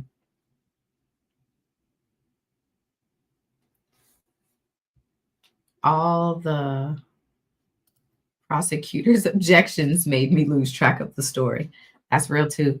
I don't know. I'm like, attorneys, y'all know how this plays. Like, when you're constantly interrupting the other side, y'all know that, like, I mean, maybe it doesn't matter. For me, it's like, I don't know.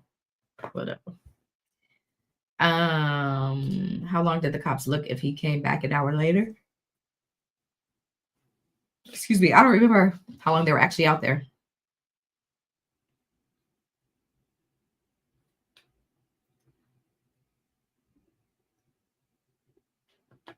And then not going to the hospital for 2 days, and then being told to go to the hospital. Mm-hmm. It does. It feels like that. It does. It does. Although, hold on, because I was in the car for this part. Did his attorney, I'm gonna have to rewatch. Did Tacopina try to say that the casing, that new evidence that the state just said this morning about it matches the magazine at Relly's house? I mean, Rocky's house. Why they got 2 R's? The magazine that was at Rocky's house. Did his attorney try to say that was his tour manager's magazine? He was like, that's his tour manager's magazine, and he's going to tell you why he had it at that house. Did I hear that right?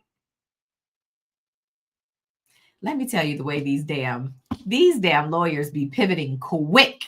Okay? Pivoting quick.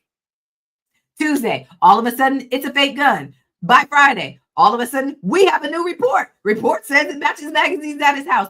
30 minutes later, you know what? Those magazines actually belong to his tour manager. The state right now is already working on somebody else. It's working on, we got all the tour manager's guns and none of them belong to him. Like, you guys, they be like, what? Got to answer for everything. Everything. And they're like, boy, what you say? The magazine? The magazine was the manager's. And another thing. Hold on. Rocky is licensed to carry a weapon, but carries a fake one instead because he's just scared to kill somebody.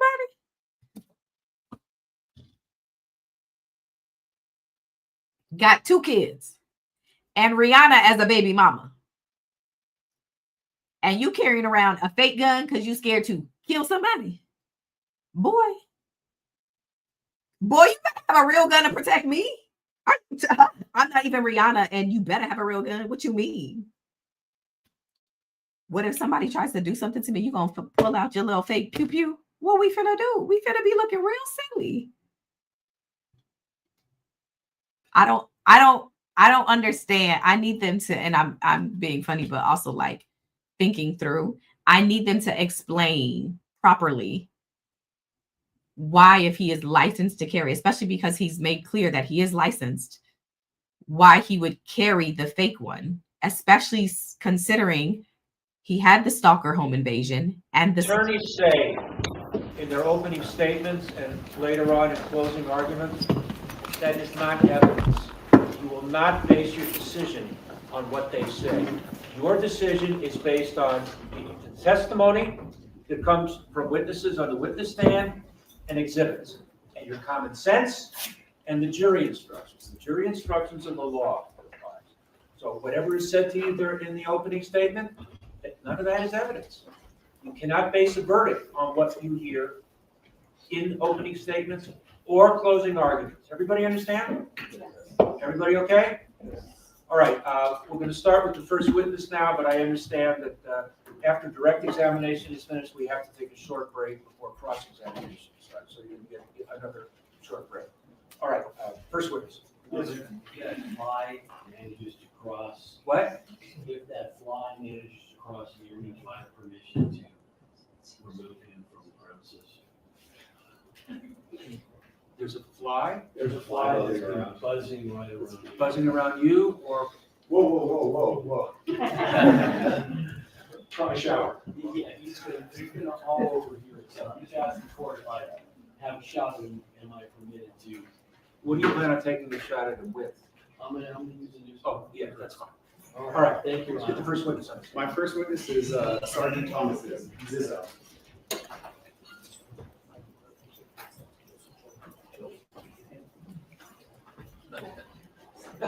No. Hey, Coco. Raise your right hand, please. Thank you. You solemnly state that the testimony you may give in the cause not pending before this court should be the truth, the whole truth, and nothing but the truth, so help you God. Yes, we are moving on to first witness. After opening statements, we go right into it. Witnesses are up. It's 3:00. He said court is only going to go till 4. That's what the instruction was. So we'll see if he thinks that they're going to get through direct and cross. Maybe it's an hour. So we'll see. But yeah, we are on it, guys. We are in it. Here we go. Thank you. Please take a seat. Sorry if I was yelling. I don't know why I'm speaking so loud.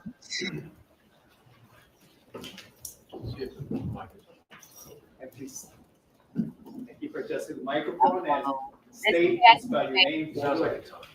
California time zone. First name is Thomas, Thomas. Last name Zizzo, Zizzo. Thank you. All right. Mr. Griswold. Thank you, Your Honor. So would you start out by telling the jury who you work for?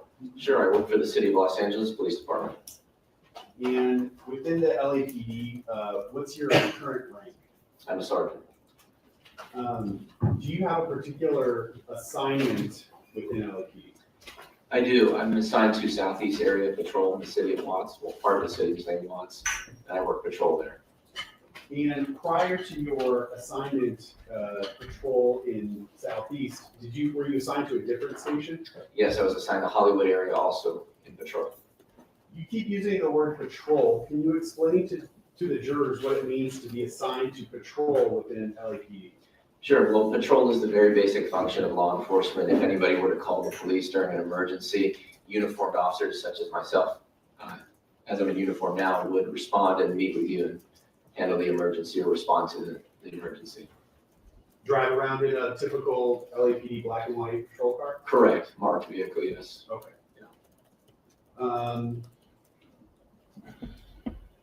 Were you working on Saturday night, November 6th, 2021, between 10 and 10:30 in the evening? I was. In the Hollywood division, are Saturday nights generally busier for law enforcement? Yes, they are. That night at around 10:20 p.m., did you respond to a 911 call? I did. Just so that the jury is clear, So this is the son of a Real Housewives of Beverly Hills woman named Erica. That's Erica. But also wasn't her her husband convicted recently too? So anyway, for context of people saying who is Erica, it's this lady. She is from Real Housewives of Beverly Hills. But I think something has recently happened with her husband, if I'm not mistaken. Okay, that's the context. Back to it.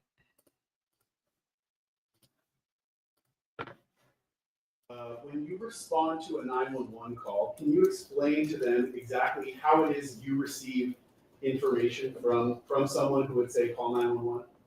Sure, so it starts with the person calling for police service. It could be anybody. They call 911 for an emergency. It goes to a person who takes the call, receives the information from the caller, and then they pass that information on to a dispatcher who directly communicates with us. And then we get that information from them. So when you're out in the field and you're receiving, when you receive that information, do you receive that over your radio? I do, yes. When you're receiving information through the radio from a 911 call, is that really just a summary of the 911 call? Right, that's correct. Okay.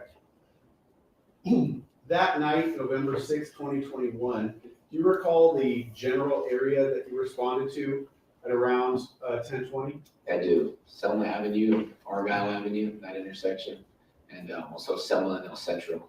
They're separated by 1 block from each other. Wait, you said Selma and Argyle and what? And Selma and El Centro. Elson. Yes, sir.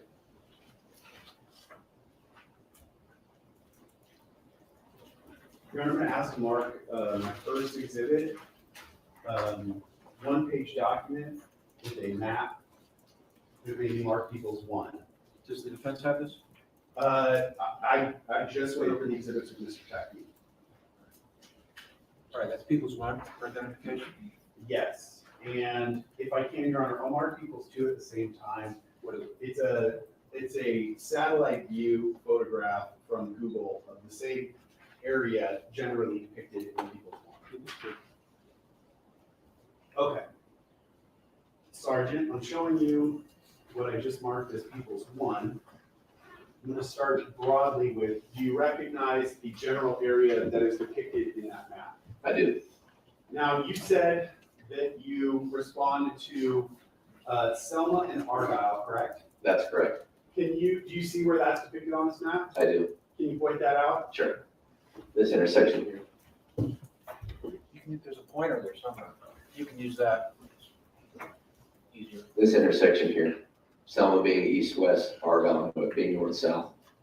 Does the court need to describe any further? It's marked. Thank you. And you said you responded to Selma and El Centro, correct? Correct. Now, I just want to point out for the record that on People's 1, there is an icon of a firearm just meant for representative purposes, not displaying anything specifically. Okay. Showing you People's 2, does this appear to be the same?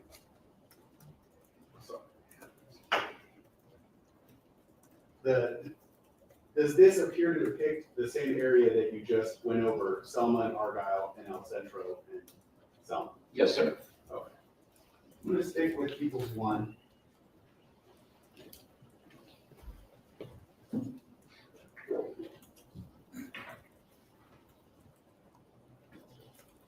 If you recall, what was the nature of the call that you initially responded to at that location? It came out as a possible shooting had occurred. Did it give any details about a particular area? It indicated Selma and Argyle.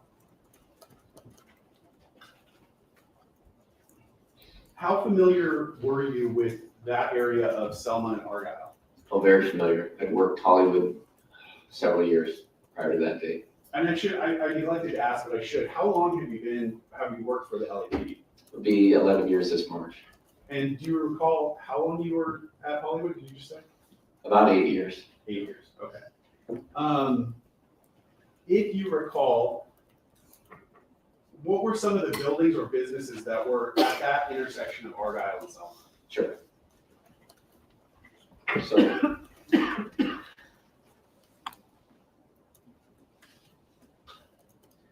at the northeast corner here, there's a hotel, a recording studio, and a nightclub here at the Argyle.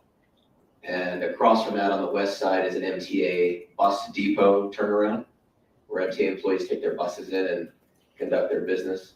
On the southwest corner here of Selma and Argyle is all residential. And then southeast corner here of Selma and Argyle, this is developing residential at the time, I believe. Okay. Stick with the building where you described the bus terminal was. If you remember or recall, was there also residences above the bus depot? That's correct. And when you say residential, would that be like an apartment building? Yes. All right. And the southwest corner, that building that you described as residential, would that also have been an apartment building? Yes.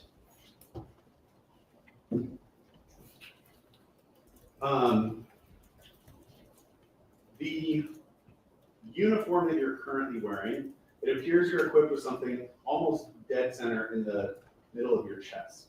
Can you describe what that object is for the jury? This is a body worn camera.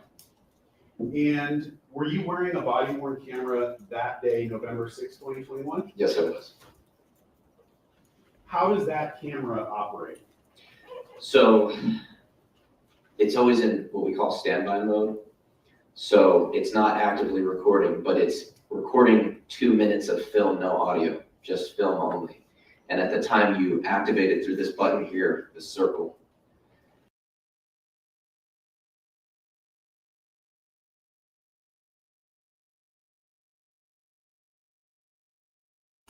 What the F is up with these streams? What the F?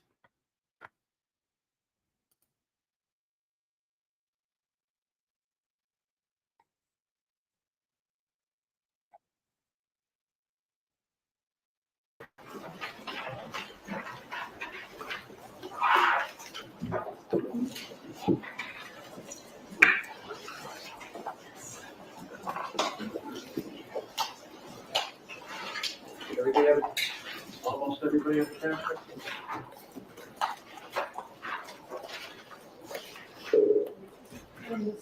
Missing one? All right, everybody has one, all 16 jurors? All right. Mr. Sloman, go ahead. Thank you, Your Honor.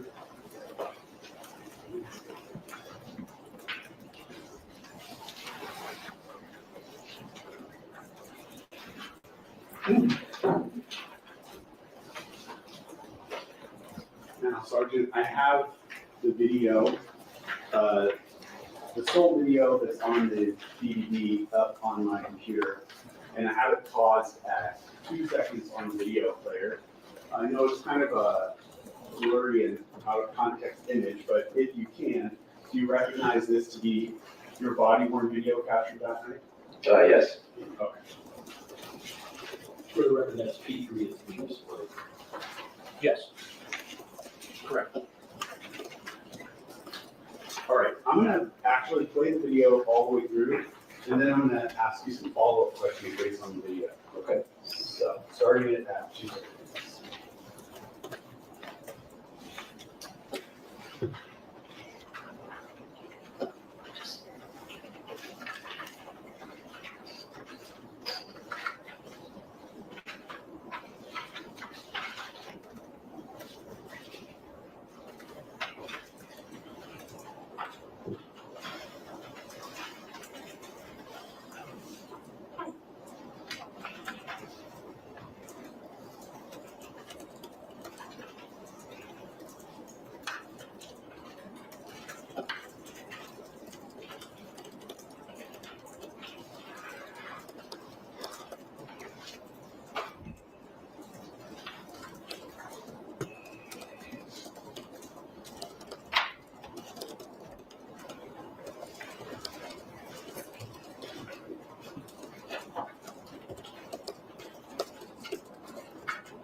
Yeah, there's only one call, too.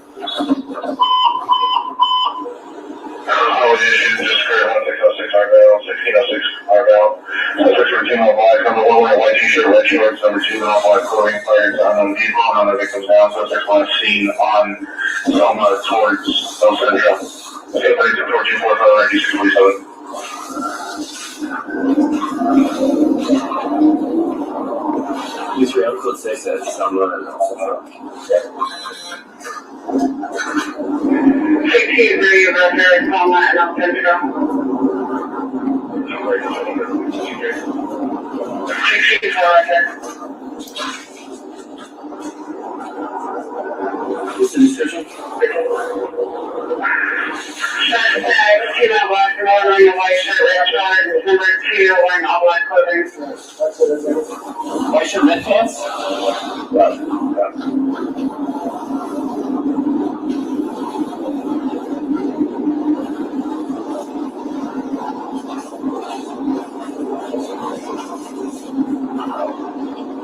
Use 30 if you should make this trip. 63, Gemma.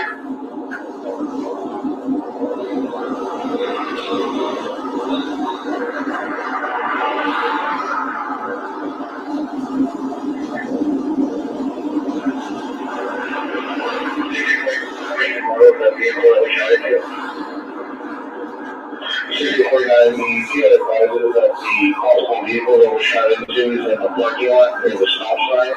Possibly a Ford versus van. I don't make a model.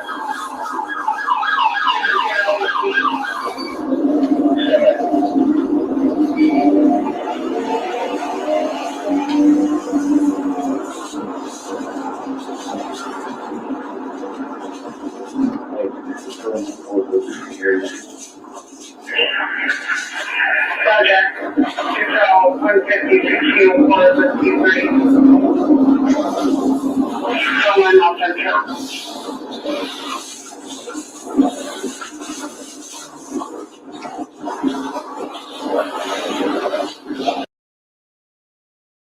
At one point, oh, he about to get off. As soon as I freaking mute, man. It was 2 shots. Okay, it was 2 shots. But now it was down there. It was down there. You see, Roger, I'm meeting with an MCA employee now at Selma and Argonne Northwest corner. He's advising you hear 2 shots in the area in the direction of Vista Del Mar and Selma. So, yeah. Okay, cool. Did you hear any arguing or tires screeching or peeling out, anything like that? Okay, just 2 pops? Yeah, just 2 pops. You know, I was sitting right there. I was sitting there. I said, okay, let's take it. I said, oh, it sounds like a shot. A couple of times. But, you know, it could have been that sound, but it didn't sound like it did sound like that. Okay, cool. Well, thanks.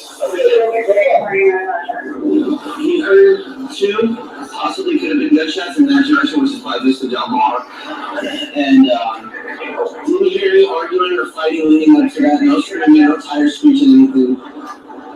And we go on someone to Vista Del Mar. Vista Del Mar is that weird street that snakes around behind that club, maybe over there. Yeah.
You sure you have follow up the scene as well?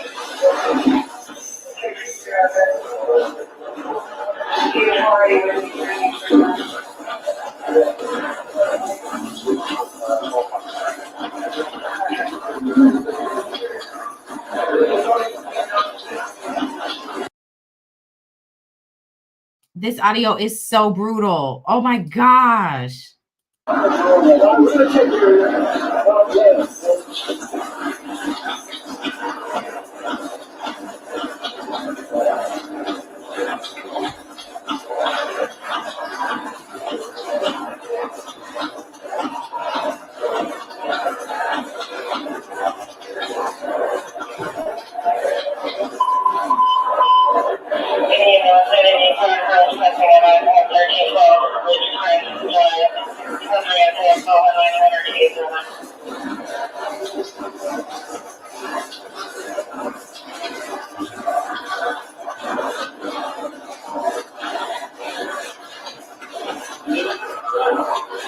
You hear the shooter? I saw 4 dudes. I'm trying to get now, like 10 minutes ago. That's all I saw was the police. You know what he was wearing?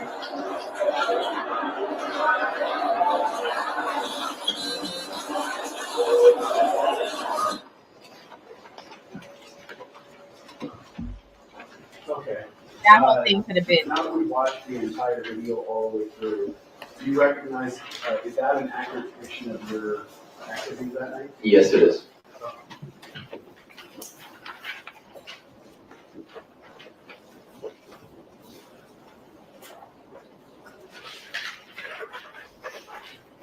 Near the beginning of the transcript on page 2.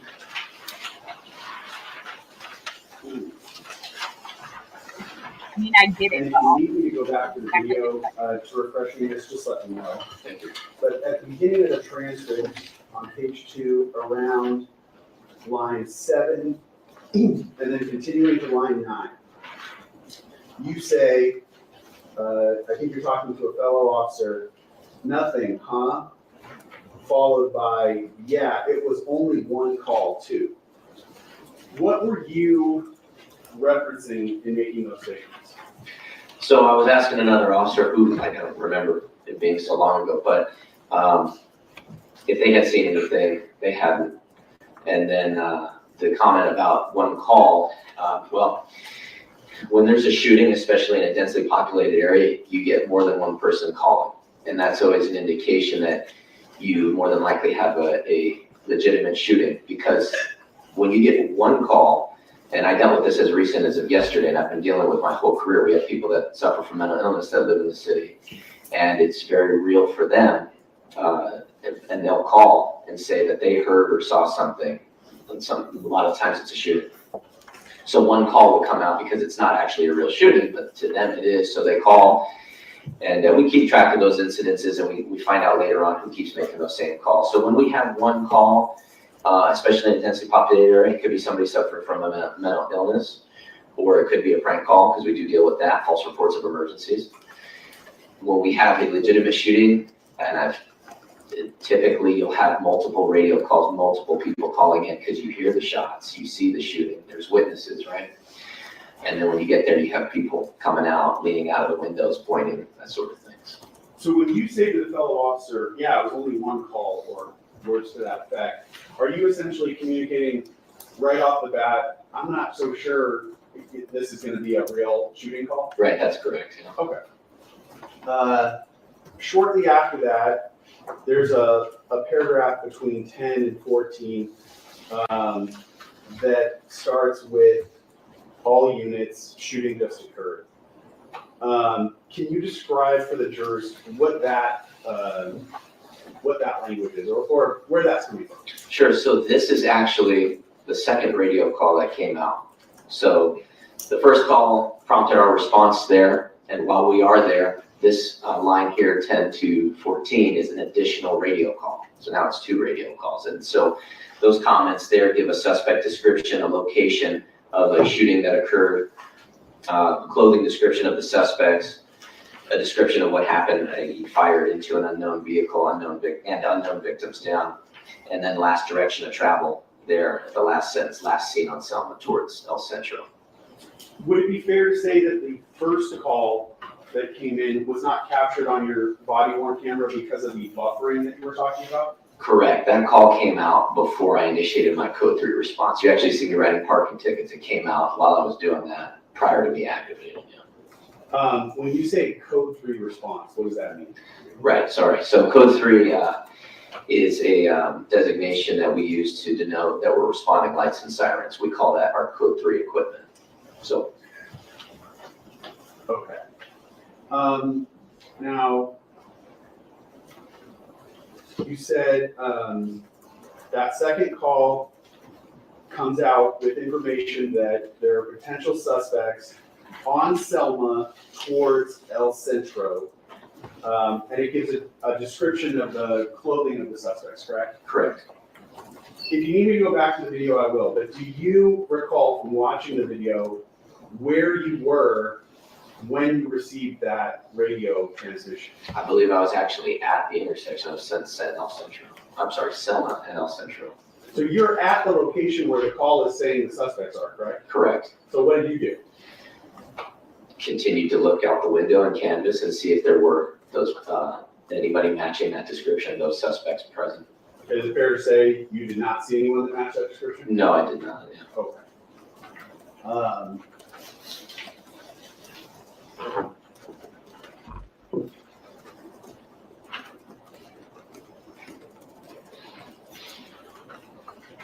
I believe on the recording you say, I'm code 6 at Selma and El Centro. Can you just explain what code 6 means? Sure.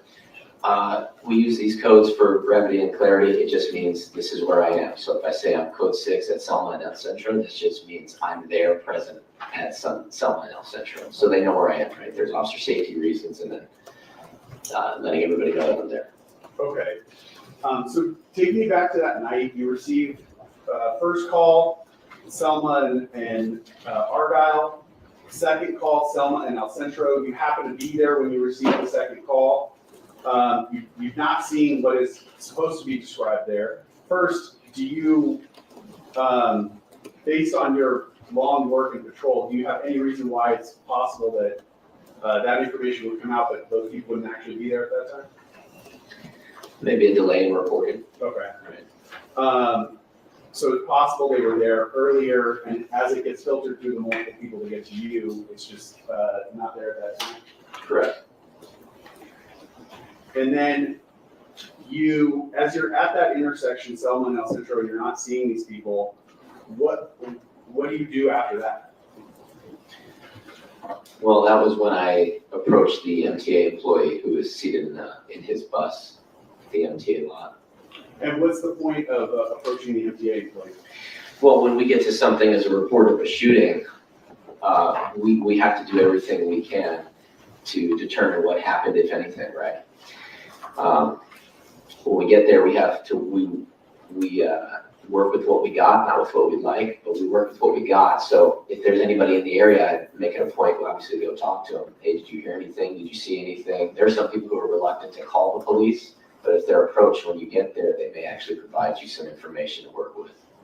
Okay, is it fair to say at that point you were having trouble determining if a crime had even occurred? That's correct.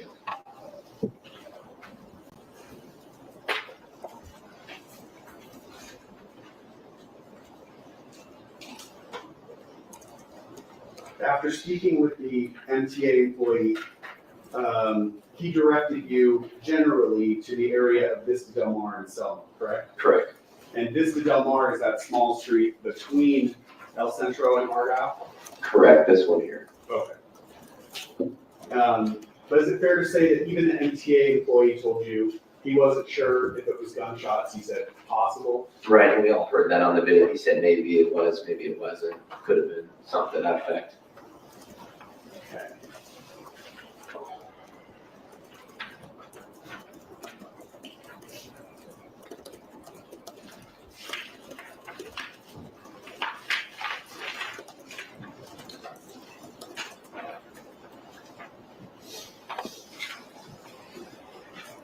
At around that point in the transcript, page 4, around line 14, you're told through the radio, quote, "The PR from incident 4245 does not wish to meet." Can you explain what that means in layman's terms? Sure, so prior to this, I had actually, and we saw that on the video, I had asked if the PR, which stands for person reported, that can be anybody who calls 911, that's how we refer to them, person reported. I asked if they would like to meet. I do this on almost every call because it makes sense to just meet with the person who saw what they saw and decided to call the police. So that's what I was doing there. Incident 4245 is just the last word of the incident number, which is unique to each call, so we can differentiate one call from the other. Were you hoping to receive additional information from the recording person? Was that your purpose in trying to meet with them? Correct, yes. And when you're told that that person does not want to meet with you, how does that affect your investigation? Well, it's tough. I mean, I know there's a big expectation on us when we arrive to just figure it out on our own, but the reality is we need the public's help. We need to meet with people who saw what happened and determined they needed to call the police. There are witnesses, there are. Sorry, I just have to say, it's making me think of like police work in these cases. It's just always such a gamble because in this case, we have to believe that all of those officers were out there and just missed the shell casings, right? But in other cases, it's just very interesting, the casework and when faulty police work benefits the state or doesn't benefit the state and how they position it, or when it benefits the defense or it doesn't benefit the defense and how they position it. It's just, anyway, I'll shut up. Thank you for the bless you. There are best means of investigation for sure.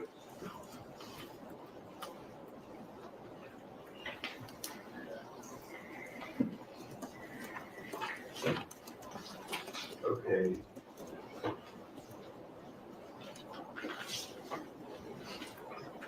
When you approach the intersection of Vista Del Mar and Selma, so now we're about right where this icon is. Where did you go? So we went to as was indicated in the comments of the call, the parking lot next to the stop sign is how it was described. And that was the information we had to work off of. And right here is a stop sign controlling traffic east and west on Selma. And there is a parking lot there, which we saw in the video. So I'm going to stop you, sorry. Sure. Really quick, because when you say right here, we have to identify where you're pointing. Sure. So my recollection when you said right here, and correct me if I'm wrong, was sort of maybe just above where the icon is, the gun icon? Correct, northwest corner of Vista Del Mar and Selma, that parking lot there. Okay, and I'm actually going to switch over to Peoples 2, this photograph, on the zoom in, the same icon is, just to orient us. Would that be that same corner that you're talking about?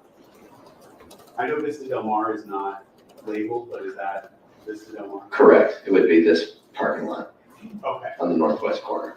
And if it's easier for you to describe where you went on the photograph, would you do that? If you want me to flip back to the map equals 1, just let me know. But this is fine. So where did you go after you got to the intersection? So when I got here to the northwest corner, I exited my vehicle and walked the actual parking lot on the northwest corner. So are you saying you stopped your patrol car right at that corner? No, I would say just Sorry, what I'm saying is yes, right? If the cops didn't find them, because the cops didn't, so it's easy for the defense to argue, yeah, because they were never there, he planted them. Now, if the police did find them, this is not a residential area. This is a crowded area. It's in the middle of Hollywood. How do you know that those shell casings weren't there? How do you know that they weren't there the day before, 2 days before? They might pull the police records to see when's the last time a shooting was called in that area. How do you know it wasn't from that incident? So it's always funny how all of this stuff can be flipped every time. It's fascinating.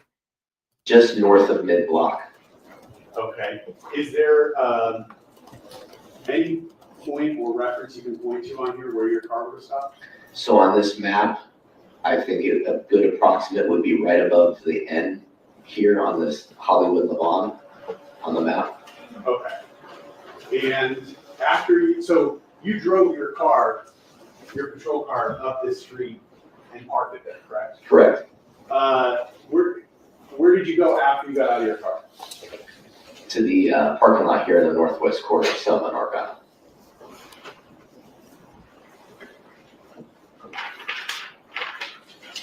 On the video, we saw you and your partners interacting with someone holding a skateboard after you got out of your car. To your knowledge, did that person provide any details about the crime? No, we didn't receive any information to work with from him. Okay. On the video, we saw you walking through the parking lot. What was your point in walking through the parking lot? Well, the comments of the call updated and again directed us to that lot next to the stop sign as it's described. At that point, we're looking for evidence of a shooting.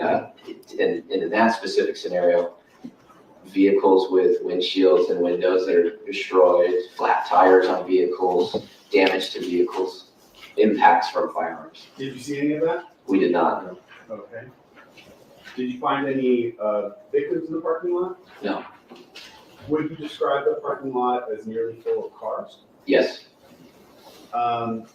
Towards the end of your video clip, we heard you and your partner addressing someone who was off camera. Do you recall that? Yes.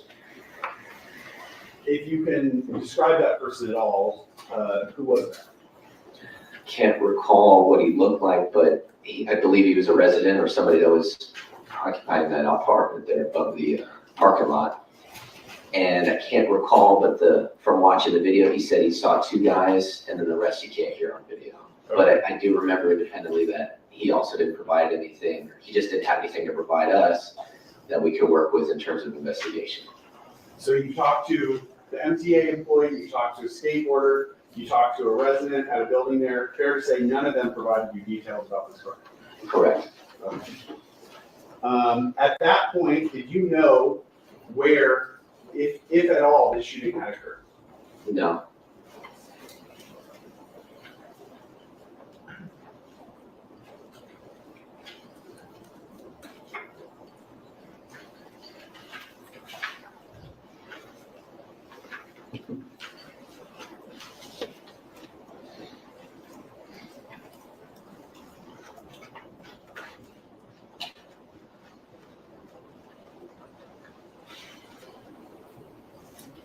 How would you categorize the search that you and your partners did of the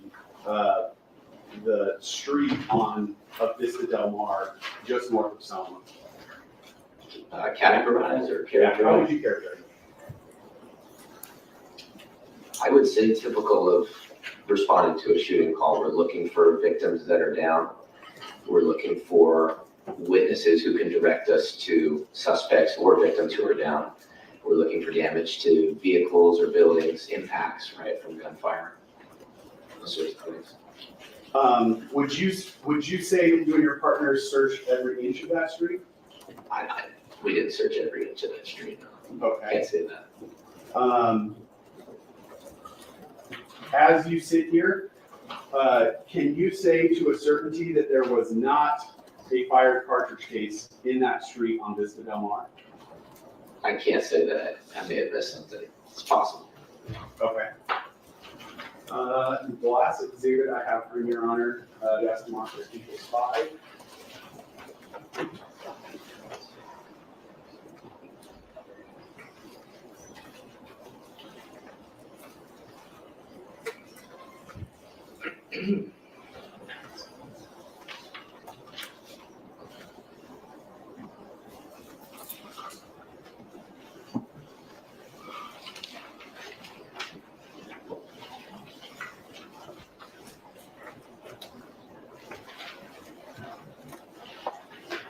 Is it reasonable, in your opinion, to believe that if there was a expended cartridge casing in that street, that you may have missed it?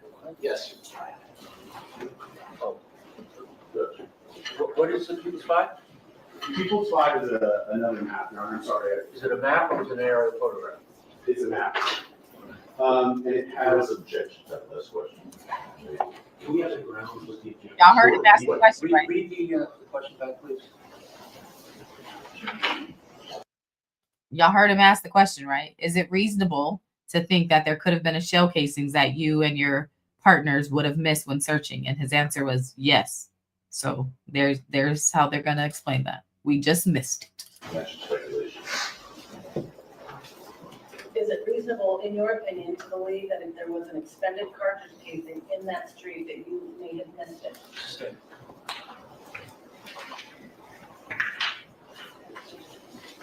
As phrased. in your experience working patrol, is it reasonable that sometimes you will respond to a shooting and miss certain evidence such as fired cartridge cases? That's correct. And if you miss a fired cartridge case, how is it that you could say, yeah, on that instance, I missed that piece of evidence or something like that? You mean, how would I find out later? Yes. A couple ways. I mean, somebody finds it the next day when the light's up and they see it, and they call the police and say, hey, this doesn't look right. That's one way. Has that happened in your career? I have heard of that happening. It hasn't happened to me. Is it typical that after a case is investigated by a patrol officer, it's passed on to a detective? Yes. And have you heard of occasions where the detectives will go back and search an area and find something that patrol officers missed? Oh, absolutely. Okay. Now we get People's 5, the map, and it's annotated with 4 different colored arrows. If I may, Yes. Sergeant, the area of People's 5 here, you already described this to be that area that you responded to that night, correct? Correct. Would you agree that the arrows generally reflect the path that you took as you were driving around in your patrol car as we watched it on the body of the video? Yes.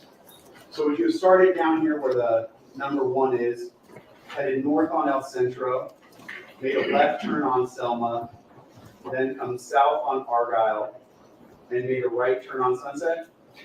Right, westbound turn on the Sunset, yes. Okay. And when you were on Sunset, did you make a U-turn and then head back up Argyle? Correct. Did you cross Selma and go into the bus depot on the corner of Argyle and Selma? Correct. And then did you come out and go to Vista Del Mar and then go north on Vista Del Mar? Correct. And would the yellow generally reflect it's very hard to see, but would that generally reflect where you walked through the parking lot? Yes. Okay. I don't have any further questions. Let me see if the sidebar not on the record, please.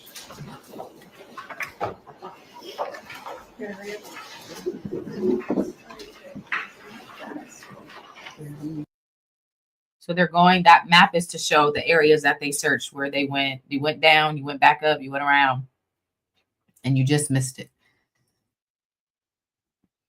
But again, if this was flipped, right, the defense would be like, you went in thinking that it wasn't a real shooting because you usually get more than one call, and like everything up till now was feeling like y'all don't even believe it was a real shooting. So did you really not do a thorough search? You missed these shell casings and then homeboy came and found them himself? Or, however, I will say this whole idea that Relly didn't know that the police had already done a search, that part is interesting to me. That part would be interesting to me.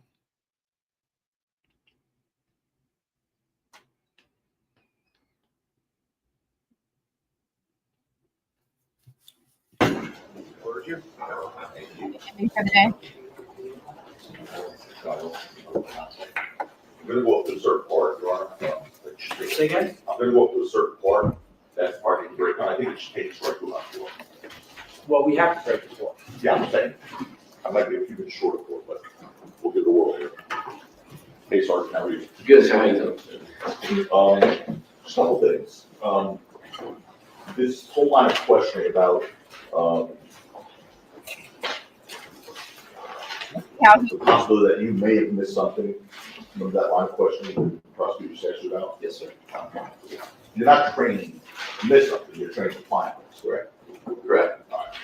Now, when you say you may have missed something, there were 7 of you guys responding officers at the scene, correct? Did you say 7? Yeah. I don't think it was 7, but Look. Okay, how many do you think there were? I think 3 total. Oh, no.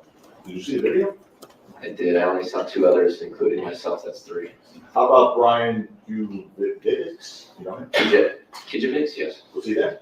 I believe so, yes. How about John Cook? Yes. Okay. Gerardo Sweeney?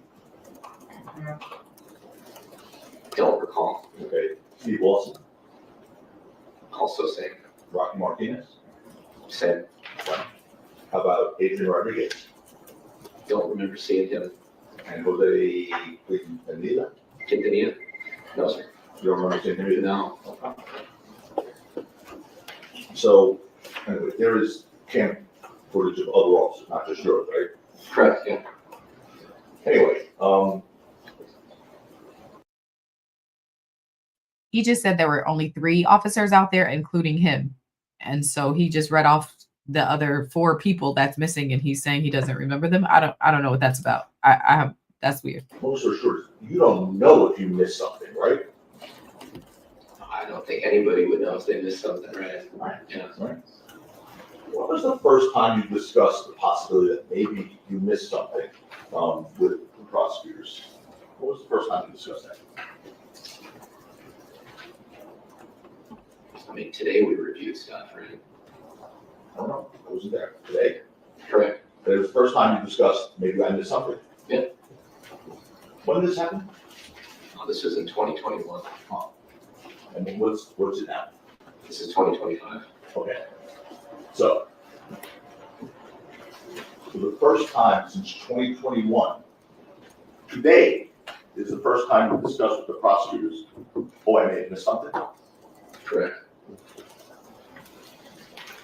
And the first time you met with them, anyone in this case, was on Wednesday, right? No, today is the first time I met with them. Spoke with them on the phone On Wednesday? Wednesday, I believe, about scheduling and about appearing Okay. to court. So today's the first time you met with them? Met with them in person, yes. And the first time you discussed testimony was today? Yes. You didn't discuss on Wednesday? No, we discussed scheduling and what the case was about. That's it.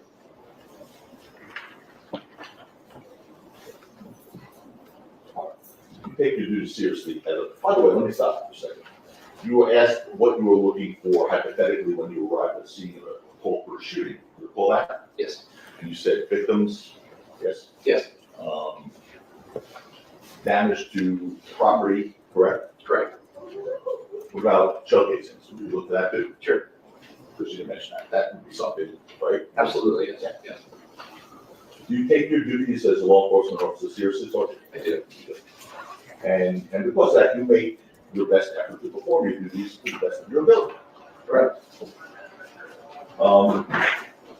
And you do, in fact, the best to perform your police functions carefully. Yes, And you're a sergeant, right? yes. I mean, very distinguished position, yeah. Thank you. Well, and you pay attention to detail, don't you? Yes, I mean, you get called to a shooting scene. You guys have flashlights too, right? correct, Searchlights. You know what you're looking for, right? correct.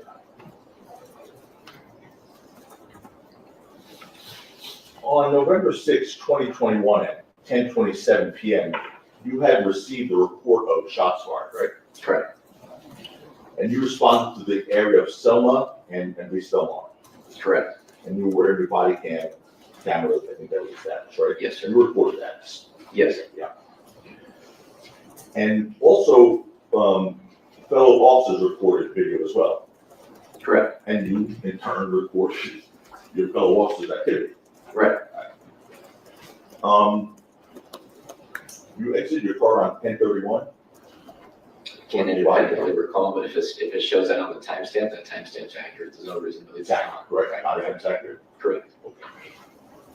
And your car was parked next to that parking lot on East Delmar. Yes, And after exiting your car, you walked southbound on East Delmar correct. towards the stop sign on the corner there, right? Yes, yes. And then you walked into that parking lot with all those cars, right? Yes, sir. By the way, there was no damage to any of those cars that you found, right? Not that we saw, no. You were looking, right? You guys were looking. Yes, sir. And once you were in the parking lot, according to your body cam footage, you walked from one end of it to the other. Correct. As you did that, you had your flashlight on. Sure. All right. And you saw from your body cam footage, other officers had their flashlights on. Correct. Now, at one point, from your body cam footage, you were looking at the windshield of the vehicle with your flashlight, right? The rear windshield on that red car? Yeah. Yes, You were searching for signs of shooting, right? correct. You didn't find any broken glass? No. No damaged cars? No. No bullet holes? No. You established no shell casings? Correct. No blood? Correct. In fact, you didn't find any signs of shooting, right? Correct.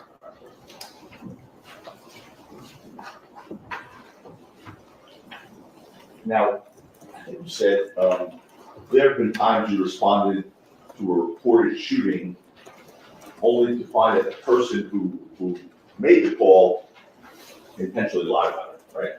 Right, like the false report of emergency or Yeah. somebody suffering from an illness. Yes. Right. So that would be intentional lie, right? Yes, Okay. And you'd agree that if someone misreports a shooting that never really happened, you wouldn't expect to find any evidence of it when you get there, right? right. Now, your own body cam footage ended at 22:33:16, meaning 10:33 and 16 seconds, right? Okay, But you still remained on the scene after that was turned off, right? well, I can't remember, but if I'm turning it off, it's because I've concluded what I need to do and then I'm leaving. Well, after searching the parking lot, you searched the street as well. Are you saying after I went into the parking lot, I exited? Exactly. I don't remember if I did. I'm going off my body worn. Okay, well, I'm gonna help refresh your recollection right now. Okay. Who was that officer with that name that I mispronounced badly? Brian? You too? Okay. Kijevix? Yeah. Yeah. Okay, Kijevix. Call him Brian. There's a J, a B, and an X all in there? Right, yeah. Okay. Yeah. So, Brian, Right, Officer Brian. yes, I want to show you the body cam footage that's been marked as defense exhibit A, for identification.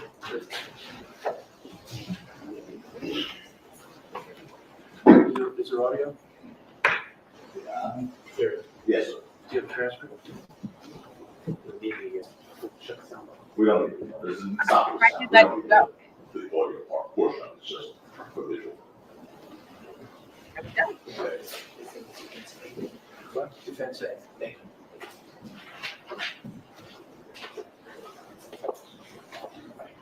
Now, directing you to 22:35:50, 20 seconds into this video. Hold on a second.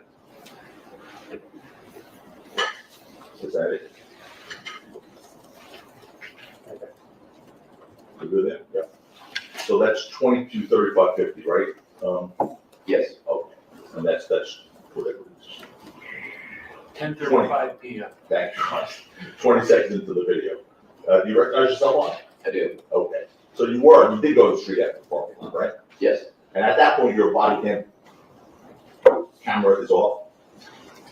I can't remember if it's on or off. If there's an additional video you want me to watch, but I think, again, this was 4 years ago. No, I understand. I know. But you spoke about it for the first time today with the prosecutor, right?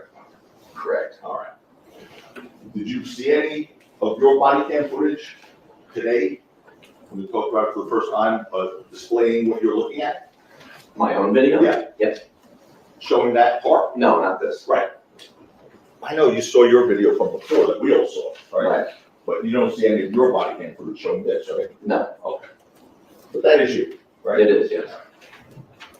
And that video truly and accurately reflects your activities during the search of the scene on November 6, 2021, correct? Correct. You and I both as defense exhibit A. You already have it marked. Offering I'm sorry, what are you doing? I identified it, and I'm offering it evidence. It's evidence? Yes, sir. Your objection? Evidence would not move something into evidence until the case is That's true. There can be a motion to admit evidence at any time as long as there is a foundation and it's relevant and admissible. Do you have an objection now as to foundation or relevance? No, I don't. Defense A is admitted. Now, the street shown there, sir, Sure. you have a little camera screen there. So this is fine. Okay. Yeah, but thank you. Very small cost. Sure. It's fine. Okay. Ding. We'll talk it in. All right.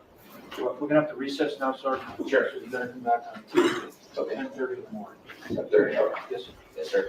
Thanks for coming in today. And see you. All right.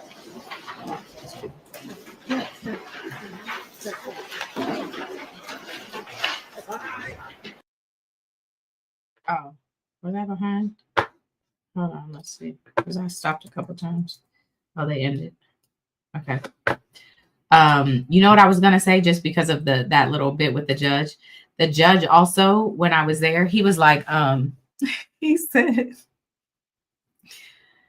don't ask me if you can approach to show a witness something. I'm never gonna say no. Just do it. Don't ask me. You don't have to ask. It's fine. I was cracking up. He's like, bruh, let's get on with it. I don't have time for this. And then he was like, if I make a ruling, that's it. We don't need the back and forth. That's why he keep telling him, I got a response, and he keep telling him no, because he was like, I don't need all of that. If I say that's the ruling, that's it. Nothing else. I'm sitting there like, this man probably wants to retire because he's sick of everybody. Let me get this on. So anyway, yeah, those are the vibes he's giving for sure. I don't have time for all of this. Yes. Just like he just was saying about the motion, it sounds like the defense is trying to get Exhibit A in there, and he's trying to object for whatever reason. And he's like, it's admitted, bro. Like, why are we playing these games, these formalities? They're not necessary. Anyway, so it just sounds like, I mean, the biggest takeaway, obviously, from this first witness is regarding this. You did the search. You was there for the search. How did you miss it? And it's not unsurprising that we missed stuff. And the defense, of course, is like, you take your job serious, don't you? You went out there. You said you wasn't looking for anything in particular, but if you get a call for a shooting, you're going to be looking for shell casings. I don't know. I think both sides have problems. I do. That's my honest opinion. Obviously, we're going to keep watching, but I feel both sides have holes. So we're just going to have to watch and see how they fill those holes. And if it's done in a way that is convincing, or do you leave it still with reasonable doubt? So let's take a poll. I'm going to take a poll of who did better today. Hold on, let me pull it up. in your opinion, who did better? So Monday, let me just say this now, in case y'all intend to rock with me while we watch this. Monday, I shoot a podcast, so I probably won't be at the courthouse on Monday. I was hoping they would go dark and he would take him up on that dark situation. So I'll probably be attempting to stream at home if I can. Tuesday, though, I'm going to try to pull up. I'm trying to go back to the courthouse. I just feel like I don't want to be up there the whole time, but I do want to be able to get like the in-person insight. So even as I'm talking and like seeing stuff on camera, it gives you a little more context that I can even just provide to you guys. If I go there every now and again, get enough context, and then can, you know, when stuff happens, be like, oh, this, you know, may have to do with this situation, or, you know. So anyway, that's my goal, to go back on Tuesday. Maybe they'll be dark on Monday, so I won't miss much. But I was trying to do my, oh, here it is. Let me do my poll before we get out of here. Who did better today? State. Let me put prosecutors. Defense.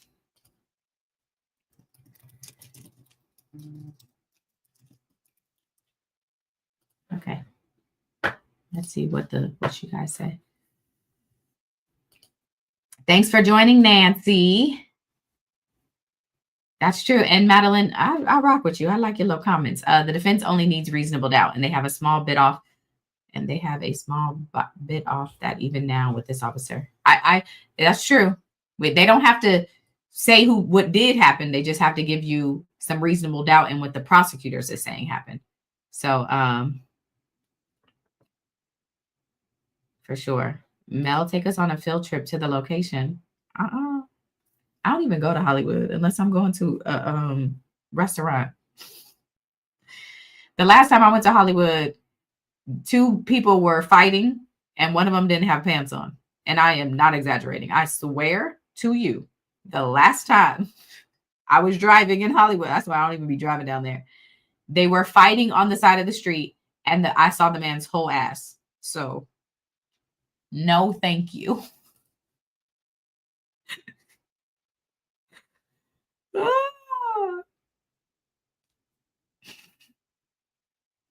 I called Greg, my husband. I said, Greg, this man on the street, his ass is out, but he's fighting. What? Oh, okay. Hold on. I'll do it. Somebody asked for a quick rewind just so we can count how many cops there are. I can do that. Hold on. That should be easy. I'll just do it quick. Hold on. If I can. If I don't find it quick, then I won't. What?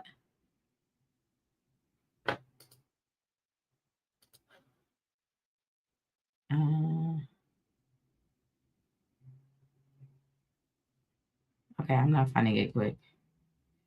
I'm about to be. Oh, wait, is that it? Okay, I'm gonna just put it up. This is the last thing I'm doing, and then we go. Oh, was that the end?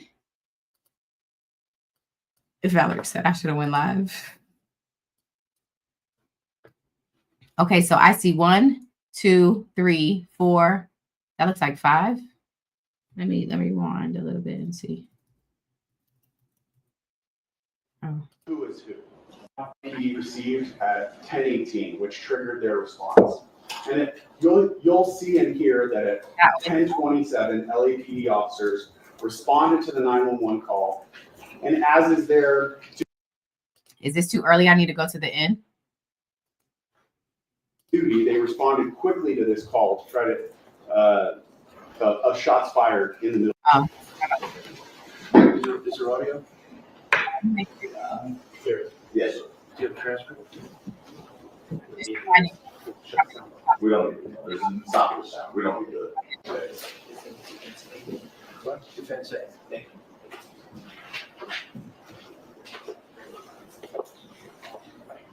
Now, directing you to 20. Is that it? Okay. You good there? Yeah. So that's 223550, right? Yes. Okay. And that's whatever it is. 10:35 p.m. Thank you. 20 seconds into the video.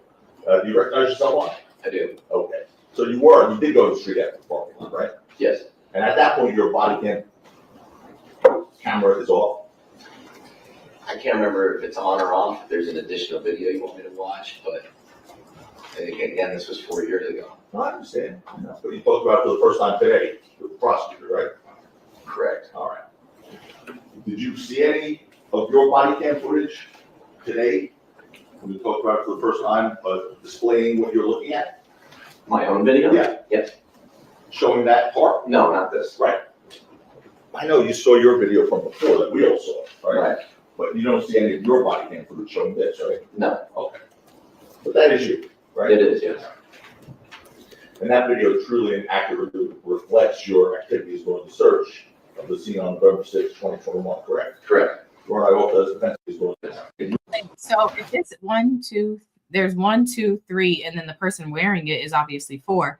So wait, was this not it? Because actually this is 4 people. So where's the other video?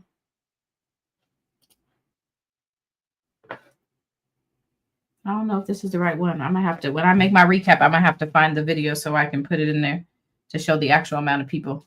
Oh, 2 by the truck. Okay, well, I'm going to.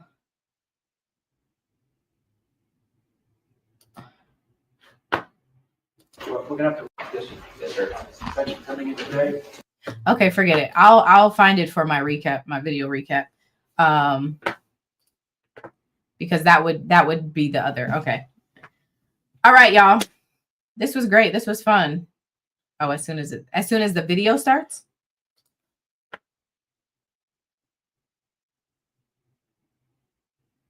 Oh, like here. Oh, okay. So 1, 2, and then 3, 4, 5, and then the person holding is at least 6. I see what you're saying. Oh, I wanted to, how did you guys vote? So the vote is 7% say the prosecutors did better. 58% say the defense did better. And 34 of you said, where's Rihanna's album? I'm with y'all. I'm option C. Where's the album? Where's the album? All right, y'all. Have a good evening. Have a good weekend. Don't do anything that's going to make me make an I'm not a lawyer but video on you, because I will do it. If you're in the news, I will do it. Okay. So be smart. Have a good weekend. I'll see y'all next week. Bye, bye, bye, bye, bye. Bye.